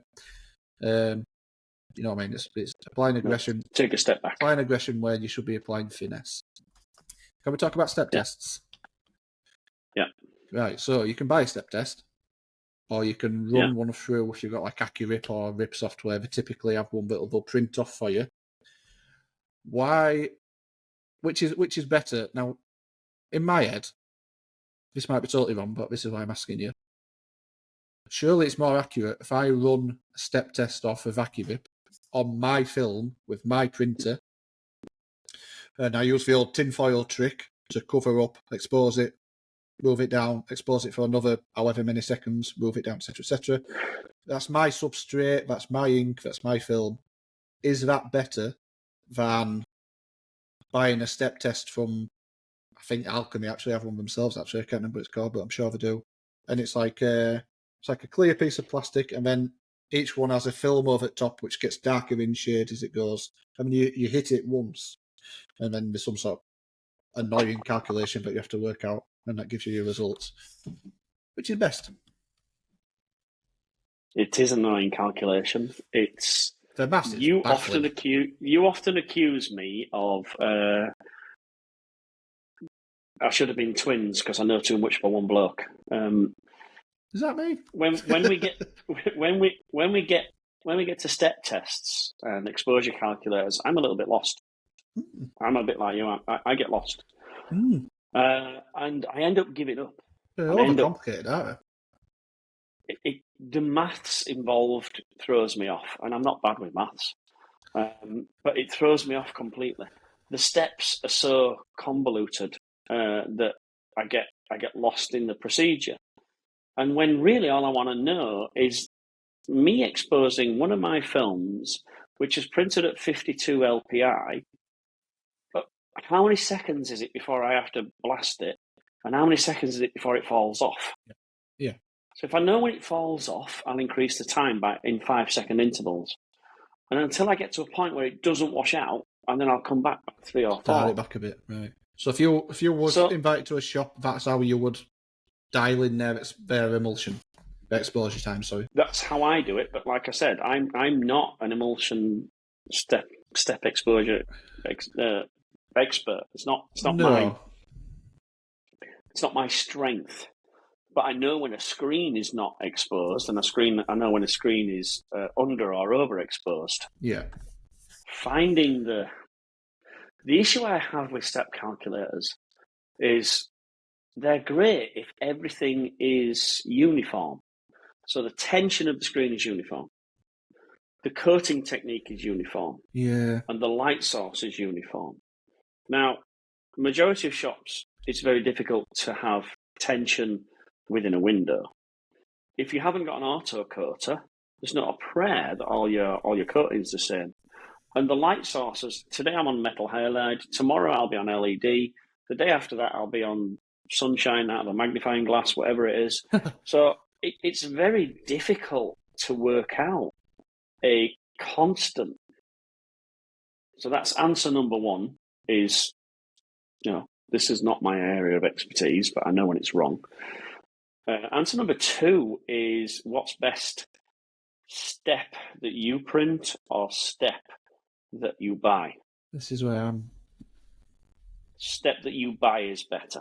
Wow, that goes against what seems logical to me. The reason, the step that you buy is not produced on an inkjet printer. The step that you buy has a transparency. You cannot print a transparency. Right, fair. See what you're saying. You can print a percentage of dot, but that dot is always at 100, usually 400% maximum ink level. I see exactly where you're coming from now. Whereas when they create that film, it's not created on an inkjet film. It's created either chemically using film or on an image setter using thermal, where they can control the transparency of the black colour. Right, all right. Yeah. This is why it's really difficult when you move to CTS, a Spider, or a Dalfit, or a Keyword, because it always spits out ink at 100%. Yeah, sure, I can make it print 10% of the available area. So if I have an area 10 centimetres by 10 centimetres, I can make it fill 10% of that area. It's easy for me to say, isn't it? Join the club. But what I can't control is the transparency or opacity of that black dot. Whereas when you buy a step calculator, they have controlled the transparency of that dot, which is how they get the exposure level calculation. Right. Well, Make sense? Make sense? That makes total sense. I've learned something new there because that proper goes against the logic I had applied to it. But the way it explained it makes total sense, and I can see the error in my ways. But in practice, just like you've just sort of said, I've done step calculators, bought ones. I've pissed about with it for hours. And then I've gone, you know what, fuck this. I'm just going to put my own exposure times in and just go up a few seconds until I get it right. And that's what I end up doing. I just sort of didn't bother. I do, I could almost do with sitting down with someone and saying, okay, show me how to do this properly. I'll tell you what would be... But if it comes out like, I believe this is a filter down from the higher end paper and board industry, where everything's controlled. The humidity, the light exposure, the dust exposure, the tension, the coating technique, everything's controlled. So therefore, in laboratory conditions, I use this little piece of film that I bought for 20 quid or whatever it is, and it gives me an accurate prediction. And I'll even use a densitometer to read my results. So it's not my perception, it's actually a number. I've got one just kicking about somewhere. With t-shirt printers, it doesn't quite work like that for us. No, it's not that precise, is it? Tinfoil. When you mentioned tinfoil, I was like, fuck me, that takes me back.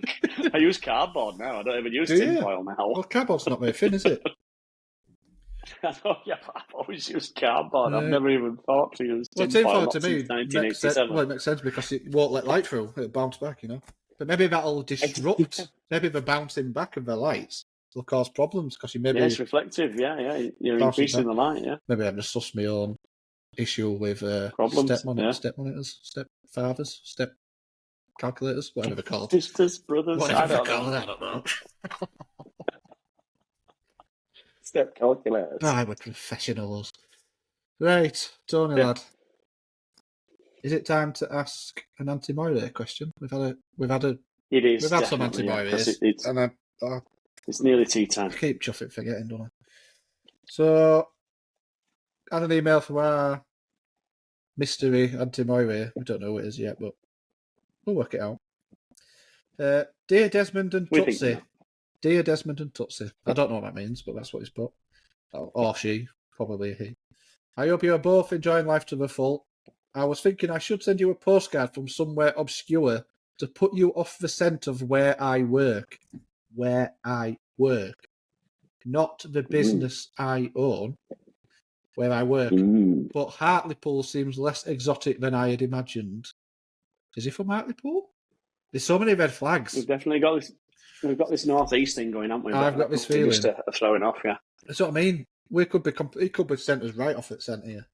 Perhaps I am not from the UK. It could be in Southern California. Well, yeah. this is exactly what it says. Perhaps I am not from the UK at all, or perhaps I am in Cornwall, or maybe Brighton, or perhaps I press things in Winchester, Paris, or Houston, Texas.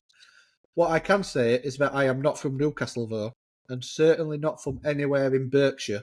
Cough, cough. Keep the guesses coming. Well, we'll keep trying. It's been a tough couple of weeks standing at an auto. All right, okay. But is this in a shop that he works at that happens to have an auto, and then does he print from home on a manual? I don't think I know anybody this clever. It's honestly, I don't know who it is. I'm just going to tell you now. I'm not got a clue. Whoever it is, well done, because baffled. I've run through a list of so many printers, and they're all not. I mean, to be fair, they might not admit two, it. maybe three in my head. Yeah, but I have right now, but that's after the previous 30 2 or 3s. Anyway, tough couple of weeks standing at an auto. I'm sick of seeing the same print for so long, but it did give me time to ponder a question that I thought you lovely lads would be able to help me with. I do so love your show. That's right, nice that. Picture a shop with a small auto, a homemade fluorescent bulb exposure unit, manual coating of screens, no CTS, no dip tanks, and using a bathtub as a washout booth. What would the next 3 hardware purchases be in order of priority to make their shop more efficient? Thank you, my lovelies. Your man from Auntie Moiré. So basically, got an auto, but you've shot your load on your auto and forgot about the entire rest of the shop. What's next in line? I know one person who has an auto and a fluorescent exposure unit. Has he just dropped a bollock? Yeah. Who is it? Give me an hint. No. Oh, you get. Get. Fan of the show. Number 1 fan of the show. That makes perfect sense. Okay. You've just shot yourself in front of the Auntie Moiré.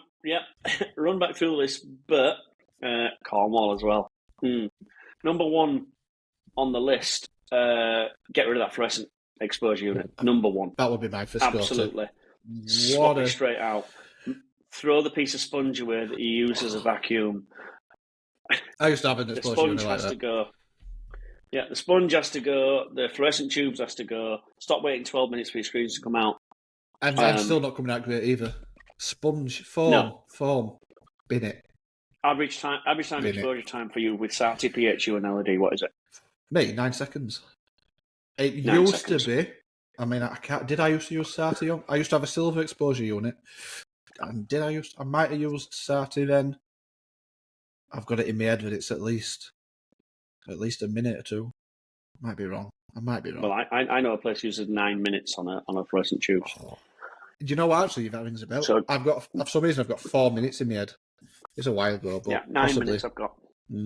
So that's got to be number one in priority. But also in terms of time, definition, confidence that it's quality. actually exposed.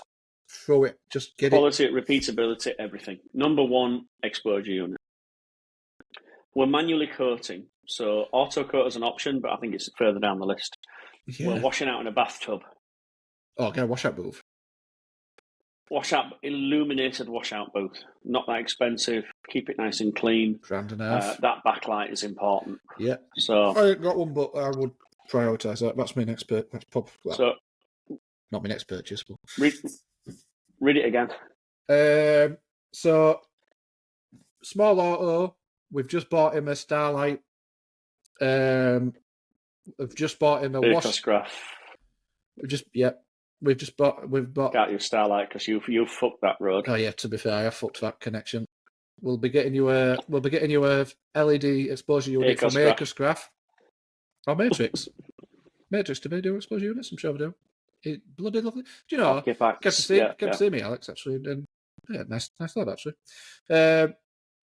Washout booth with some bulbs in back so you can see what you're doing.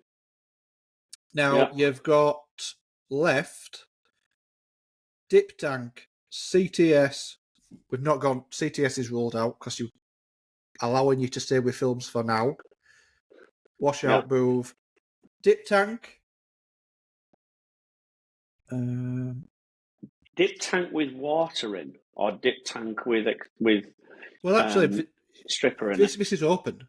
This is open. We're working to a list here. It could be anything. So forget the list. He's got a small auto. We've just bought him an exposure unit, and we've just bought him a washout booth. Anything else? What's next? And we've got to assume you've got a good flash. You've got an auto, so you've got a good flash. So can we rule that out? I'm going to say yeah. I think we're ruling out any sort of production. Stampinator. Get a stampinator. Dryer's got to be... Get a squeegee blade sharpener. You're not. You're not having a drink again ever. I'm letting your mum know you're swearing. You said shit twice. That's a drastic improvement.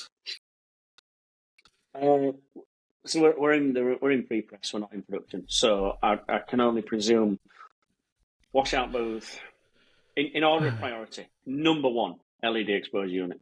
Number two, illuminated washout booth. Now we're in options luxuries. So options luxuries. This place here where I am now has reminded me of your shop and my recommendation. Cold water dip tank before developing, after exposing, before developing. Yeah. For 1 minute in cold water, it makes such a massive difference. Fantastic. Isn't it good? It really does. It just falls out after that. I wasn't on board with it. I thought it was extra. I thought it wasn't an option. I thought it was an option rather than a necessity. And my mind is completely changed. Yeah, but do you know why? I want to recommend it to every single person. It completely backs up your theory of not using pressure. Less power. Yeah. Less pressure. You could not ask for any less pressure. It completely takes pressure out of the equation. I've zoomed in on these edges of these stencils and they're beautiful. They're gorgeous. Really are. So, yeah, for me, it's becoming a necessity, not an option. Yeah. So, dip tank for water, yes. Squirty bottle for reclaim rather than a dip tank. Yeah, you seem to be a fan of that. Results from a squirty bottle. Yeah. I'm not doing it anymore, so I don't give a fuck. Don't give a damn. Sorry. Oh, God, I've done it, Anna. He actually listens. It was funny. He came in last week. And they were watching screens, and in between, he'd come upstairs and say, "Oh, what did he was asking? He was asking me about, so why do you print flash print then and stuff like that?" And he was bringing stuff up that we've talked about in the episodes. Bear in mind, he's a mechanic. He's got no interest in his, but he's just fascinated by. I guess he's just fascinated by how things work in general, and quite refreshing, really. Yeah. Good. But anyway, so yeah, that was a tangent. So what else on the list? Well, there's no list. So the third and final option is open to whatever we think. There are two big investments left. The big investments now are the most expensive. So the ones we covered first were the cheapest and the ones we deemed necessary. The two big ones are expensive. That's an auto coater, 14 grand, 15 maybe, and a CTS, better side of 45. So would you take? Then again, you still need a sports unit. I'd do auto coater first. And then CTS. So in order of importance, it's light source, developing technique, which is the washout and the dip tank, then coating technique, then imaging technique. Or pre-press. Yeah. Wraps it up nicely in not wraps up the episode, but wraps up the most important thing in a print shop is the pre-press, really. Pointless. You can't be exposing with a piece of foam from a garden centre. No. Stop it. I mean, listen, let's do Dave a service here. I made it work. It got me by a few years, but it's not optimal. If you're on an absolute budget, it'll get you by. But get onto at least a rubber blanket with vacuum ASAP, because the benefit is worth every penny. It's a night and day difference. It's like many multiples more efficient and effective at what it does. Where can you buy one of them from? A what? So obviously we've got a rubber blanket. A rubber blanket LED vacuum. We're looking at Starlight from M&R. Yeah. Vastex L2000. That's right. Anatol's got one. Kipax. Do Anatol. Kipax do one. Yeah, Kipax. So they're made in Huddersfield. Well, Kipax do the Anatol now, so do they do that? They also make their own. All right. I'm sure. Ecoscraft made in Portugal. Good.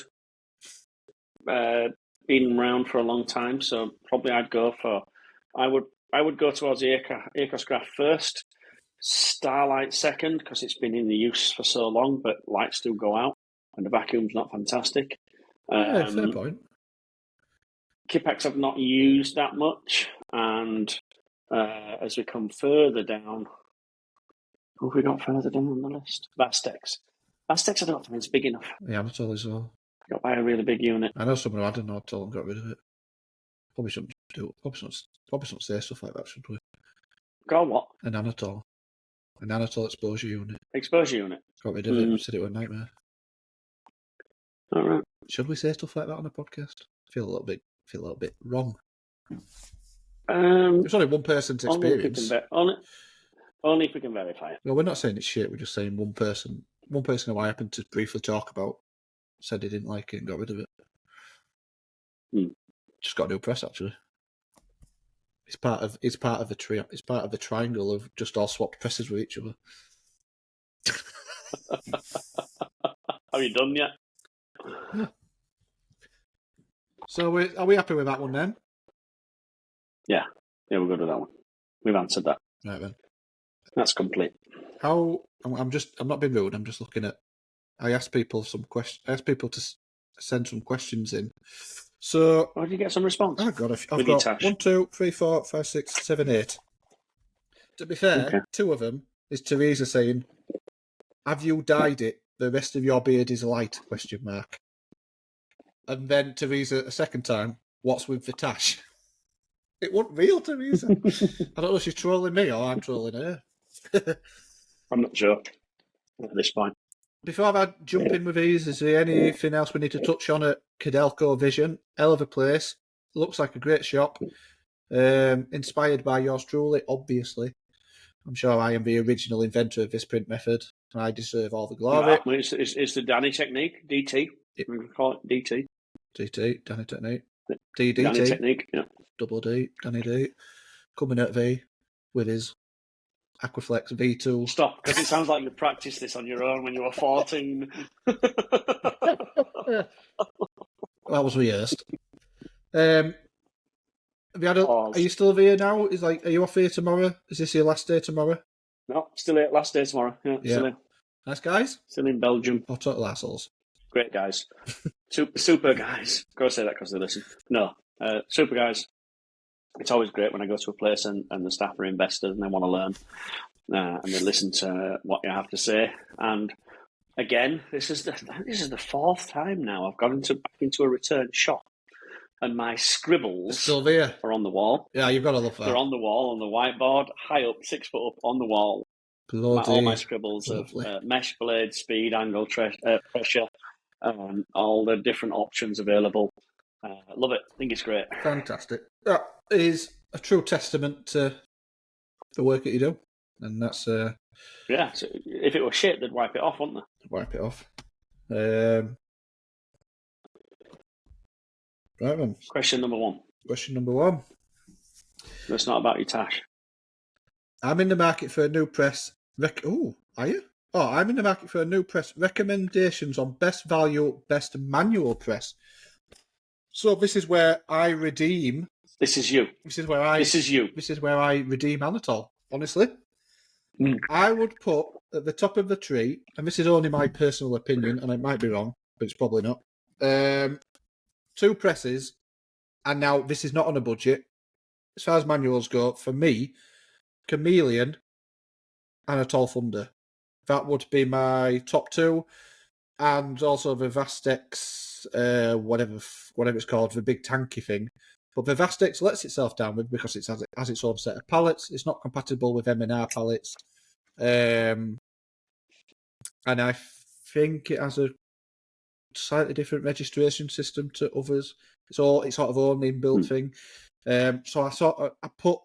I'm not saying I've ever used one, but just in my head as a uneducated or borderline educated guess. For me, the Chameleon looks like the absolute dog's bollocks of manual presses, especially if you go for like above 6 colours where you've got the 2 tiers. Double decker. And then, honest to God, I find it very hard to criticise that Thunder. I really do. They do a cheaper model, which I can't say I've ever used, but I have seen, and it doesn't look quite as robust. I mean, obviously, it's cheaper. It's not as robust as that. But we talk about the auto world, don't we? And it's often joked about Anatoles, and there are plenty of people who absolutely love their Anatoles, but it's often joked about and sort of put down a little bit.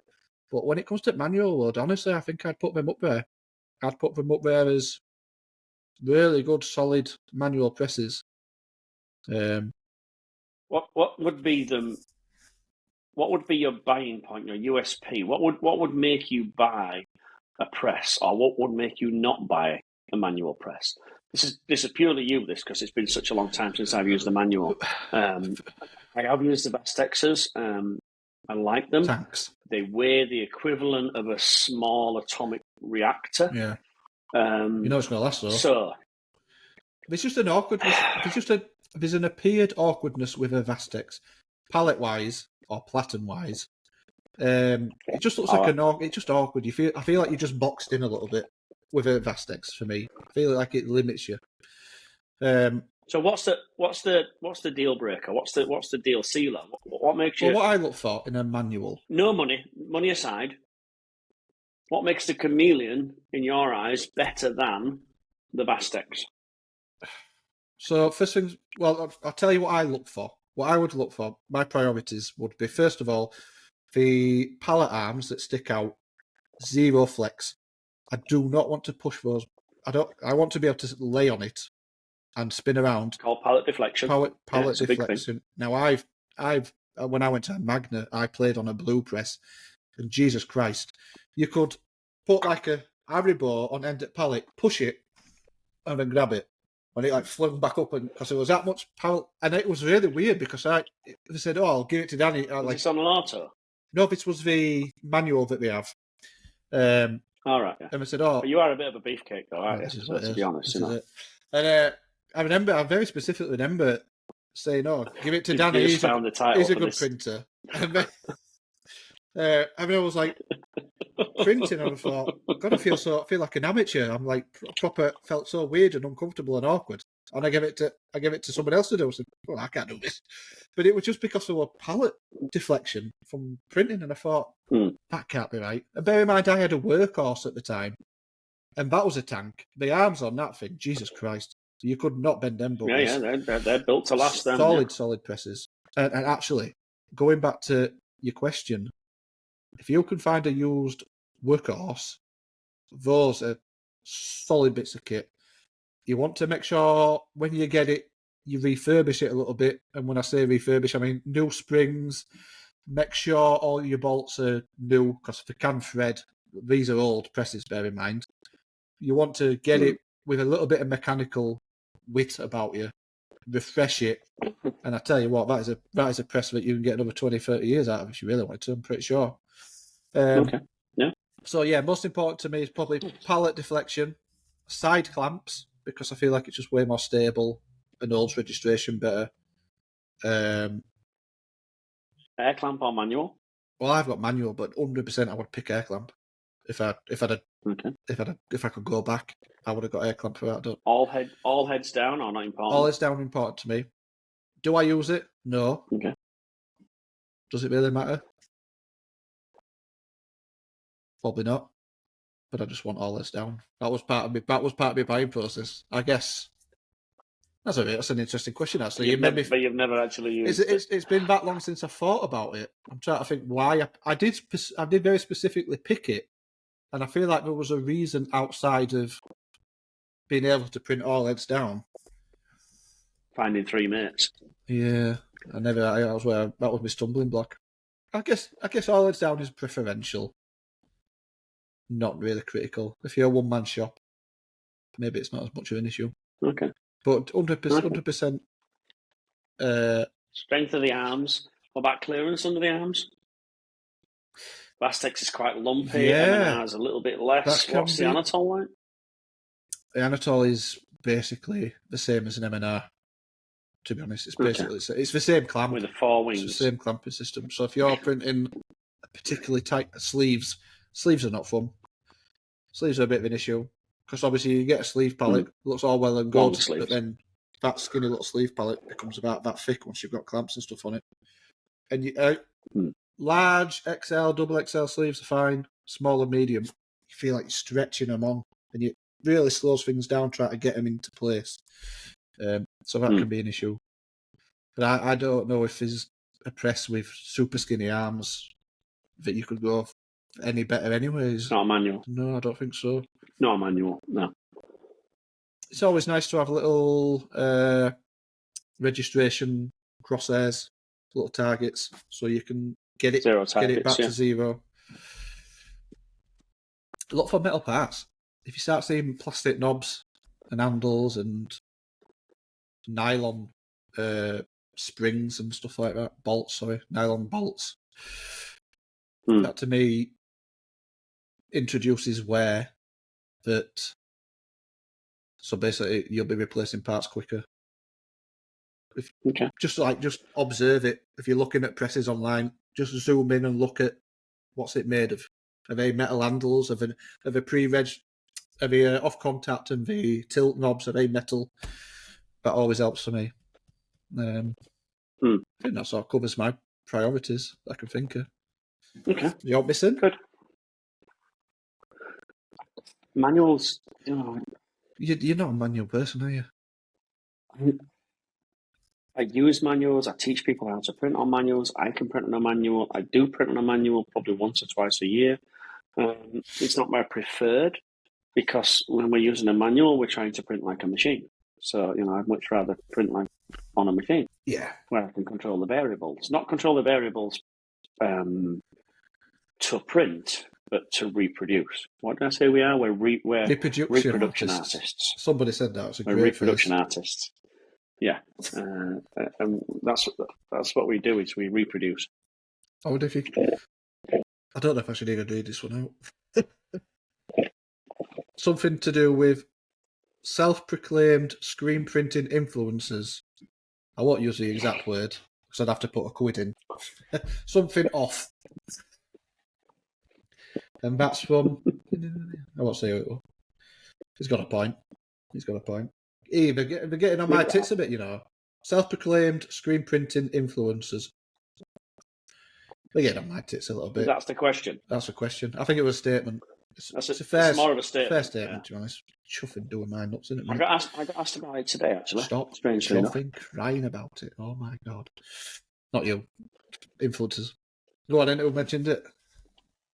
Well, not you don't have to. Where I am today. You don't have to dig them out. But Asked me if I knew the name, and I said, yeah, I know the name. But here's my issue with these. You do have to be careful, don't you? But I don't care. This is a guy who makes his living on YouTube. He doesn't make his living pushing ink through holes. Pulling ink through holes. I won't put it past him. He has his own press named after him in his own colours. It's a manual. Yeah. So you already know what I mean. We know who it is. So yeah, I know the guy, and he has a very good point. He was recently on a podcast about this very same subject. He has a fantastic point that I can't get away from, which is the number of people that attend a trade show. Disagree. Is maybe 50 to 60,000. Yep. And he can get 100,000 impressions per day on his web channel. Yeah, but how many of those hundreds of thousands of impressions actually buy presses? Compared to how many people buy, but are interested in, yeah. I would put my life on it that trade shows, economic value, people buy more from trade shows. I don't care what anyone. I don't know. It's hard, isn't it? But I would guess. I think it's going down. Yeah, I'm sure it's going down. Look, there's a place for everybody in there. There's a room for everybody, and I just think it's wound a lot of people up, and it's quite what's the word? It's a bit the whole complex. thing is getting a bit combative and very defensive, and everybody's arguing and fighting at each other. And yeah, it's just very negative. And here's my sour take. Taste on it. Here's my take on it. If you are a good printer, or a good operator, or a good technical person who also happens to share information on social media or a network, that's great. But if you are a really good sharer of information on a social network that happens to also be a printer, that's where I've got a problem. Yeah, I would agree. Because it's which is the most important. Because to me, it's more important that you are a printer or technical advisor or technically competent, and you are not that great at social media. I would sooner that option. But you're learning it. Yeah. That comes first. Rather than someone who is super slick at social media that throughout college held a squeegee and now has a little print studio in the leafy suburbs of Berkshire or wherever you are. Oh, is that what that was? I wondered what that comment was about. Newbury.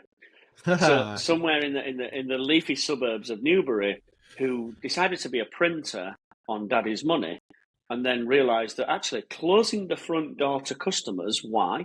Because the customers were getting in the way of my videos that I was making. And the videos I was making earned me more money or gave me more dopamine, whichever one it is. You've sort of combined influences here. Started off with one and moved into another. I know. But they're both exactly the same. Kind of similar, yeah. They feed from the positive impact of the likes, the comments, the ratings, the rankings, and that is the number one most important thing to them. Secondary is printing a t-shirt or decorating a garment. Whereas for me, it should be primary, should be decorating a garment, and secondary should be like, oh shit, I forgot I can share this information if I want to. Let's share this information. I love the community. I love sharing information. I love technical podcasts that include everybody. What I don't like is I'm really slick at this video production, and I'm going to do this really slick video production. What's the subject matter? It's not really important, but it happens to be screen printing. I agree. I just think if you're shit at printing, that's my little. Don't tell out people the way. how to do it. Yeah. I know. It's become a bit of a topic, hasn't it? They're not helping us. So, like Printavo are really shoving it down your throat a bit at the minute. I feel like there's a bit of a, oh God, this again. It was a bit of a thing. There was a bit of a, it came up and it blew up a little bit because somebody sent something in the magazine and they got pod on and was that crying about it. And then it turned into a big old argument and we did some podcasts and they keep rehashing it. Come on now, we've moved past it now. It's months ago. Let's move on. Jesus Christ. That drives the engagement. So that's engagement's more important than print. That's it, isn't it, really? I suppose we'll keep pushing it whilst people keep arguing about it. Because they're going in comments and they're liking, I suppose. Anyway. My goal, my aim, my goal, my end result is to make a beautiful print. A superb, flawless, doesn't exist, by the way, but we're looking for it. We're constantly searching for that flawless, repeatable print. Let me interrupt you because I'm going to help you out here. Your goal is to teach people how to produce absolutely beautiful, pristine screen prints in as an efficient manner as possible.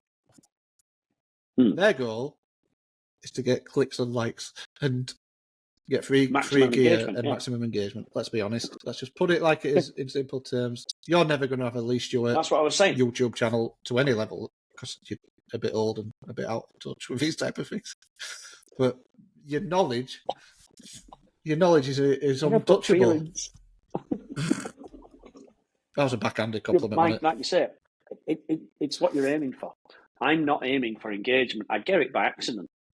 Sometimes I wonder why the hell I get it, but I get it by accident. But it's not what I'm chasing. I turn up to a place and think, right, okay, how can I get this on YouTube? I turn up to a place and want to educate the people that are there. Reputation and word of mouth is impossible to beat. I can get to 2 or 3 o'clock in the afternoon and go, shit, I didn't put on Facebook. Here's me, Wingless Green. See you, bye. Yeah. It's bottom of the list, isn't it? You got to do it. We've all got to do it. It's not a priority. It's not a priority. Does it help me get work? Absolutely, yeah.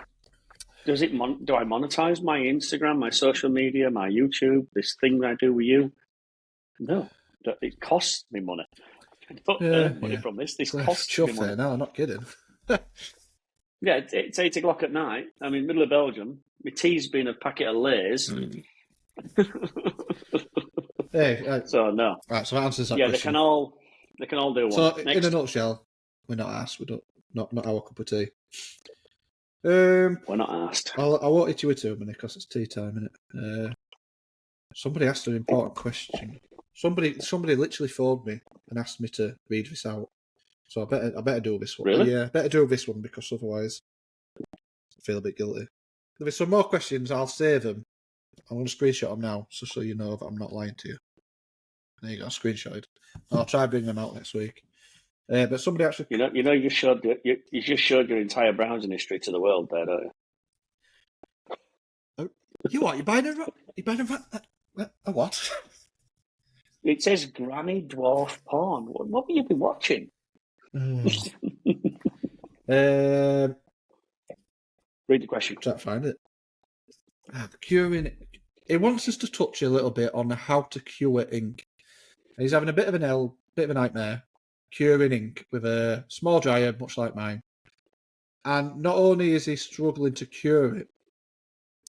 All right, so he's not struggling to cure it. He can cure it, but when he's curing it, he's finding he's overeating it. He's getting a really glossy finish because it's getting over-cured. And because it's a small dryer, the curve, if you like, the spike in temperature, it is a spike. It sort of runs through and then spikes right at the end and then plummets and comes out. So it's almost like you're almost flash curing it because it's a small dryer. You've not got the option to run it with a dwell time and get a consistent for a period of time because it's a tiny dryer. So I've sort of explained to him. So he's printing plastisol. I've said my advice was, if you get it to temperature, it's cured. As long as the film of ink from top to bottom reaches 160, 165-ish, whatever it is, ink dependent, job done. It's cured. Science, fact, done. Is it the optimal option? No. The optimal option is to reach that temperature and let it dwell. That is optimal. But if that's not your option for now, focus on making sure you hit that temperature for as long as you can get away with, which won't be very long in a small dryer. But he's I think he's just overcuring so it. we want because getting it super glossy. We want the dwell. The dwell guarantees that the entire ink film reaches that temperature. A quick nuclear blast of heat may, unfortunately, only raise the part of the design that we're measuring to that temperature. Yeah, the bottom, the bit that's touching the actual shirt, might not be getting there. We have to make sure so if we're printing a big circle that's say maybe 12-inch circle, we have to make sure that the heat has had time to get all the way into the centre. Yeah, there's that as if we well. put our probe on the outside, it looks like we've hit the temperature, but actually we did hit the temperature, but we didn't have time for the temperature to reach all the way across the ink film. So the takeaways from this are: monitor the ink film temperature. It's the only thing that's important. Forget what it says on the outside of the dryer. Forget what it says inside the dryer. Forget the temperature strips. Forget the laser probes. Get a donut probe and measure the ink film temperature. Ink is designed to chemically harden at 162 degrees. That's it, done. Yeah. All we have to do is ensure that we reach that temperature across the ink film. That's the key little bit, that little bit of that sentence across the ink film. It's got to be the entire layer. So it's a small piece like this. No bother. That will probably reach 162 in a little buddy in about 4 seconds. So we don't need to dwell. Yeah. If I change this to a huge 12-inch circle on the front, the time taken for the heat to hit the middle of the palm, it's going to be maybe 10 to 15 seconds. So no difference in temperature, but the dwell time means that heat, it's the rule of conductivity, where heat travels across through a substance. Yeah. You know, if there's more of the substance, it takes longer to travel. It has time to radiate through that layer, that thickness. It has to travel through the substance, yeah. So having a small dryer, I can sort of provide a little bit of advice, because I've got one and I've made it work for 10 years. And I've punched above my weight. With that dryer, I've punched above my weight. I don't often like to pat myself on the back, but I've punched above my weight with that dryer. I've put a lot of shirts out with raw in a small period of time, on many of occasions, with a tiny little dryer. It's only a metre tunnel. My advice would be to start, first of all, by cranking your belt down, slow as you can get away with. I think mine's on 3, which I don't mean not to you, because that's not 3 seconds. It's just the speed that it's set to, which is just a little bit faster than standstill. Raise your elements. For me, I raised me, and you might tell me this is wrong, but I raised my elements as far as I can get them. That's just to stop it burning. Yeah, and then brought my temperatures up to match to get a cure from that point of view. Because if you, again, we're talking about aggression. If you're overly aggressive, bring your heating elements as close as you possibly can. Run it as high a temperature as you can, and then just speed it up. You're going to get scorching, you're going to get burning. If you're lucky, you might hit that temperature, but you might hit the surface. So slow it right down. Yeah, it's a flash. Give yourself plenty of breathing room for the heating elements to radiate heat. And bear in mind, it depends on the element. We talked about that triangle. Is it infrared? You might potentially have an infrared. If you have your infrared super close, don't forget infrared's like you might be getting this totally wrong. It's like a triangle wave. So radiates out if your like substrate's here on this triangle, well, it's not getting the benefit of the full heat that it's putting out. So bring it up. You're in the cold spot. And there you're getting your heat. That's something to think about. I don't know what dryer's got, but I know it's a small dryer, and that would be my sort of starting point. Like a little buddy, yeah. Potentially, yeah, something like that. Actually, I think it's from China. Yeah. Actually, it's from right. I just realised it's from China apparently, and he's modified it because when he first got it, it'd spike up and down in temperature really dramatically, and he's modified it and says it's fine now. But I guess those are my little tips. Do you agree? I agree, 100%. Yeah, 100% agree. Yeah. Good. Right. Well, I'm glad we got that in, because I felt keep feeling guilty for missing people's stuff out. Auntie Moiré, people ask me questions, and I get that carried away talking rubbish with you that I sometimes forget. So there's quite a bit. Yes. There's quite a bit more to touch on, but we've done 2 hour 12s. You're looking hungry. We're done. I need to cut some screens and have a piss. So I've eaten the screen. I've you eaten eat your the screens. Is that empty? It's as big as me, is that bag? That's a decent sized bag. Don't get them that size, do you? Fat knacker. Have you been for a run in a while? No. Hadn't you? You did? Saturday morning park runs. Yeah. Oh, is that it? Is that enough? Yeah. You feel satisfied? No, I need to get back into it. I need to find a way to get back into it. I damaged my legs and my feet, so they've had time to heal now, and I need to get back into that routine. It's shit not having a plan or a routine. Yeah, I can see that. I'm thinking of going all new age and getting a personal trainer at gym, but it goes against me old man sort of techniques. You know, I'm like, no. Depends. I don't want to Depends do what it. it is, isn't it? A lot of them don't know what we're talking about, to be honest. I walked into gym last week. I thought I'd go to gym, do a bit of strengthening on my legs because it's my legs that are weak. So I walk in the gym, do a bit of strengthening on my legs. Walked in, started to treadmill, obviously. Did half an hour on treadmill. Thought, right, I'll go do some strengthening on my legs now. Walked in, walked around every machine, looked at it, Walk back out. and got in sauna. I don't know what they do. Yeah, but and I feel a dick going to these machines. Like, where do I put my legs? It looks like some sort of Roman contraption that'll impregnate you. yeah, well, What is it? the first thing you need to do when you walk into a gym is the use the phrase "leave your ego at the door." Who gives a fuck what people are thinking? Like, it's nobody's there watching you, and if you look silly, if you don't know what you're doing, most people in that gym will want to help you and give you advice, or they're just so in their own heads, concentrating on what they're doing, they don't actually see you. So it's one of those. It's because I've been. Most of the people I see in gym, I can distract them very easily with a mirror. Yeah, this is what I mean. You'll get plenty of that. Because if there's a mirror there, you'll get plenty. It's all like they look at you and they go, "Oh, a mirror! Oh, look at a mirror." What did you say? But I mean, if you're trying to strengthen your legs, you've just run a 50-mile marathon. Surely you don't need to strengthen them. Surely you need to just bloody recover the buggers. I need to build. Yeah, and so I think 4 weeks now. I think they've recovered. So I need to build muscle around lower parts of my legs. Get on squat rack. I'm not sure what to do for that. Get on squat rack. Calf lifts are like. Yeah, nobody does. That's powerful. I mean, I'm lying. I do calf raises and stuff like that. But get on. Become a powerlifter. Squat, bench, deadlift. Become a beast. Beefcake like you. Become a beefcake like me. Hey, let's sign off. It's gone off tangent now. We've been silly, aren't we? Tea time. Yeah. So it's 8 o'clock. It's tea time.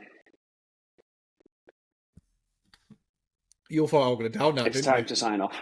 I'm not going to down. Yeah, I did. Yeah, I thought, here we go. I think it's going to do that swirly. It's going to do that swirly thing. I'm too old. I'm past it.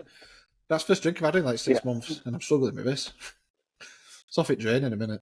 Right. So here we go. Thank you very much for listening.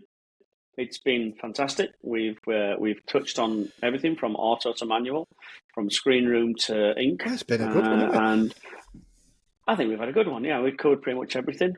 Don't forget, we love the dopamine hit of a like and some engagement, despite us slagging it off all the time.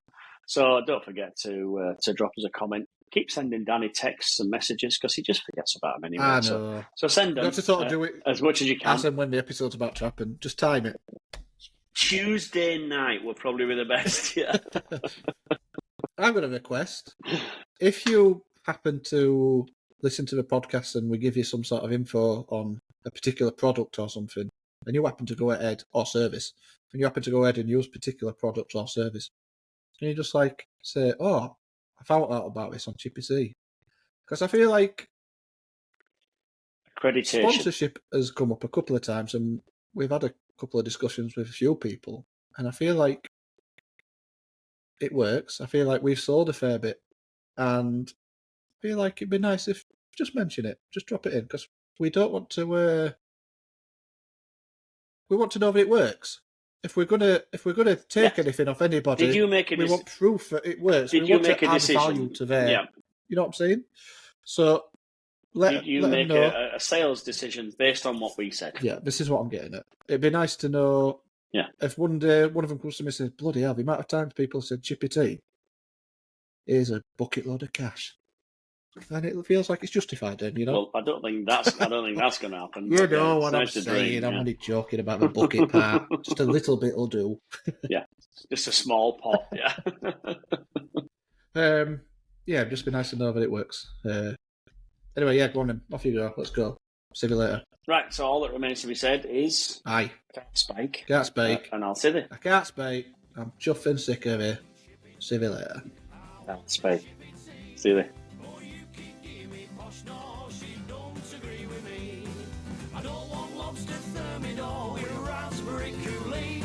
It's Friday night, I'm within me rights. I want a Chippy Tea.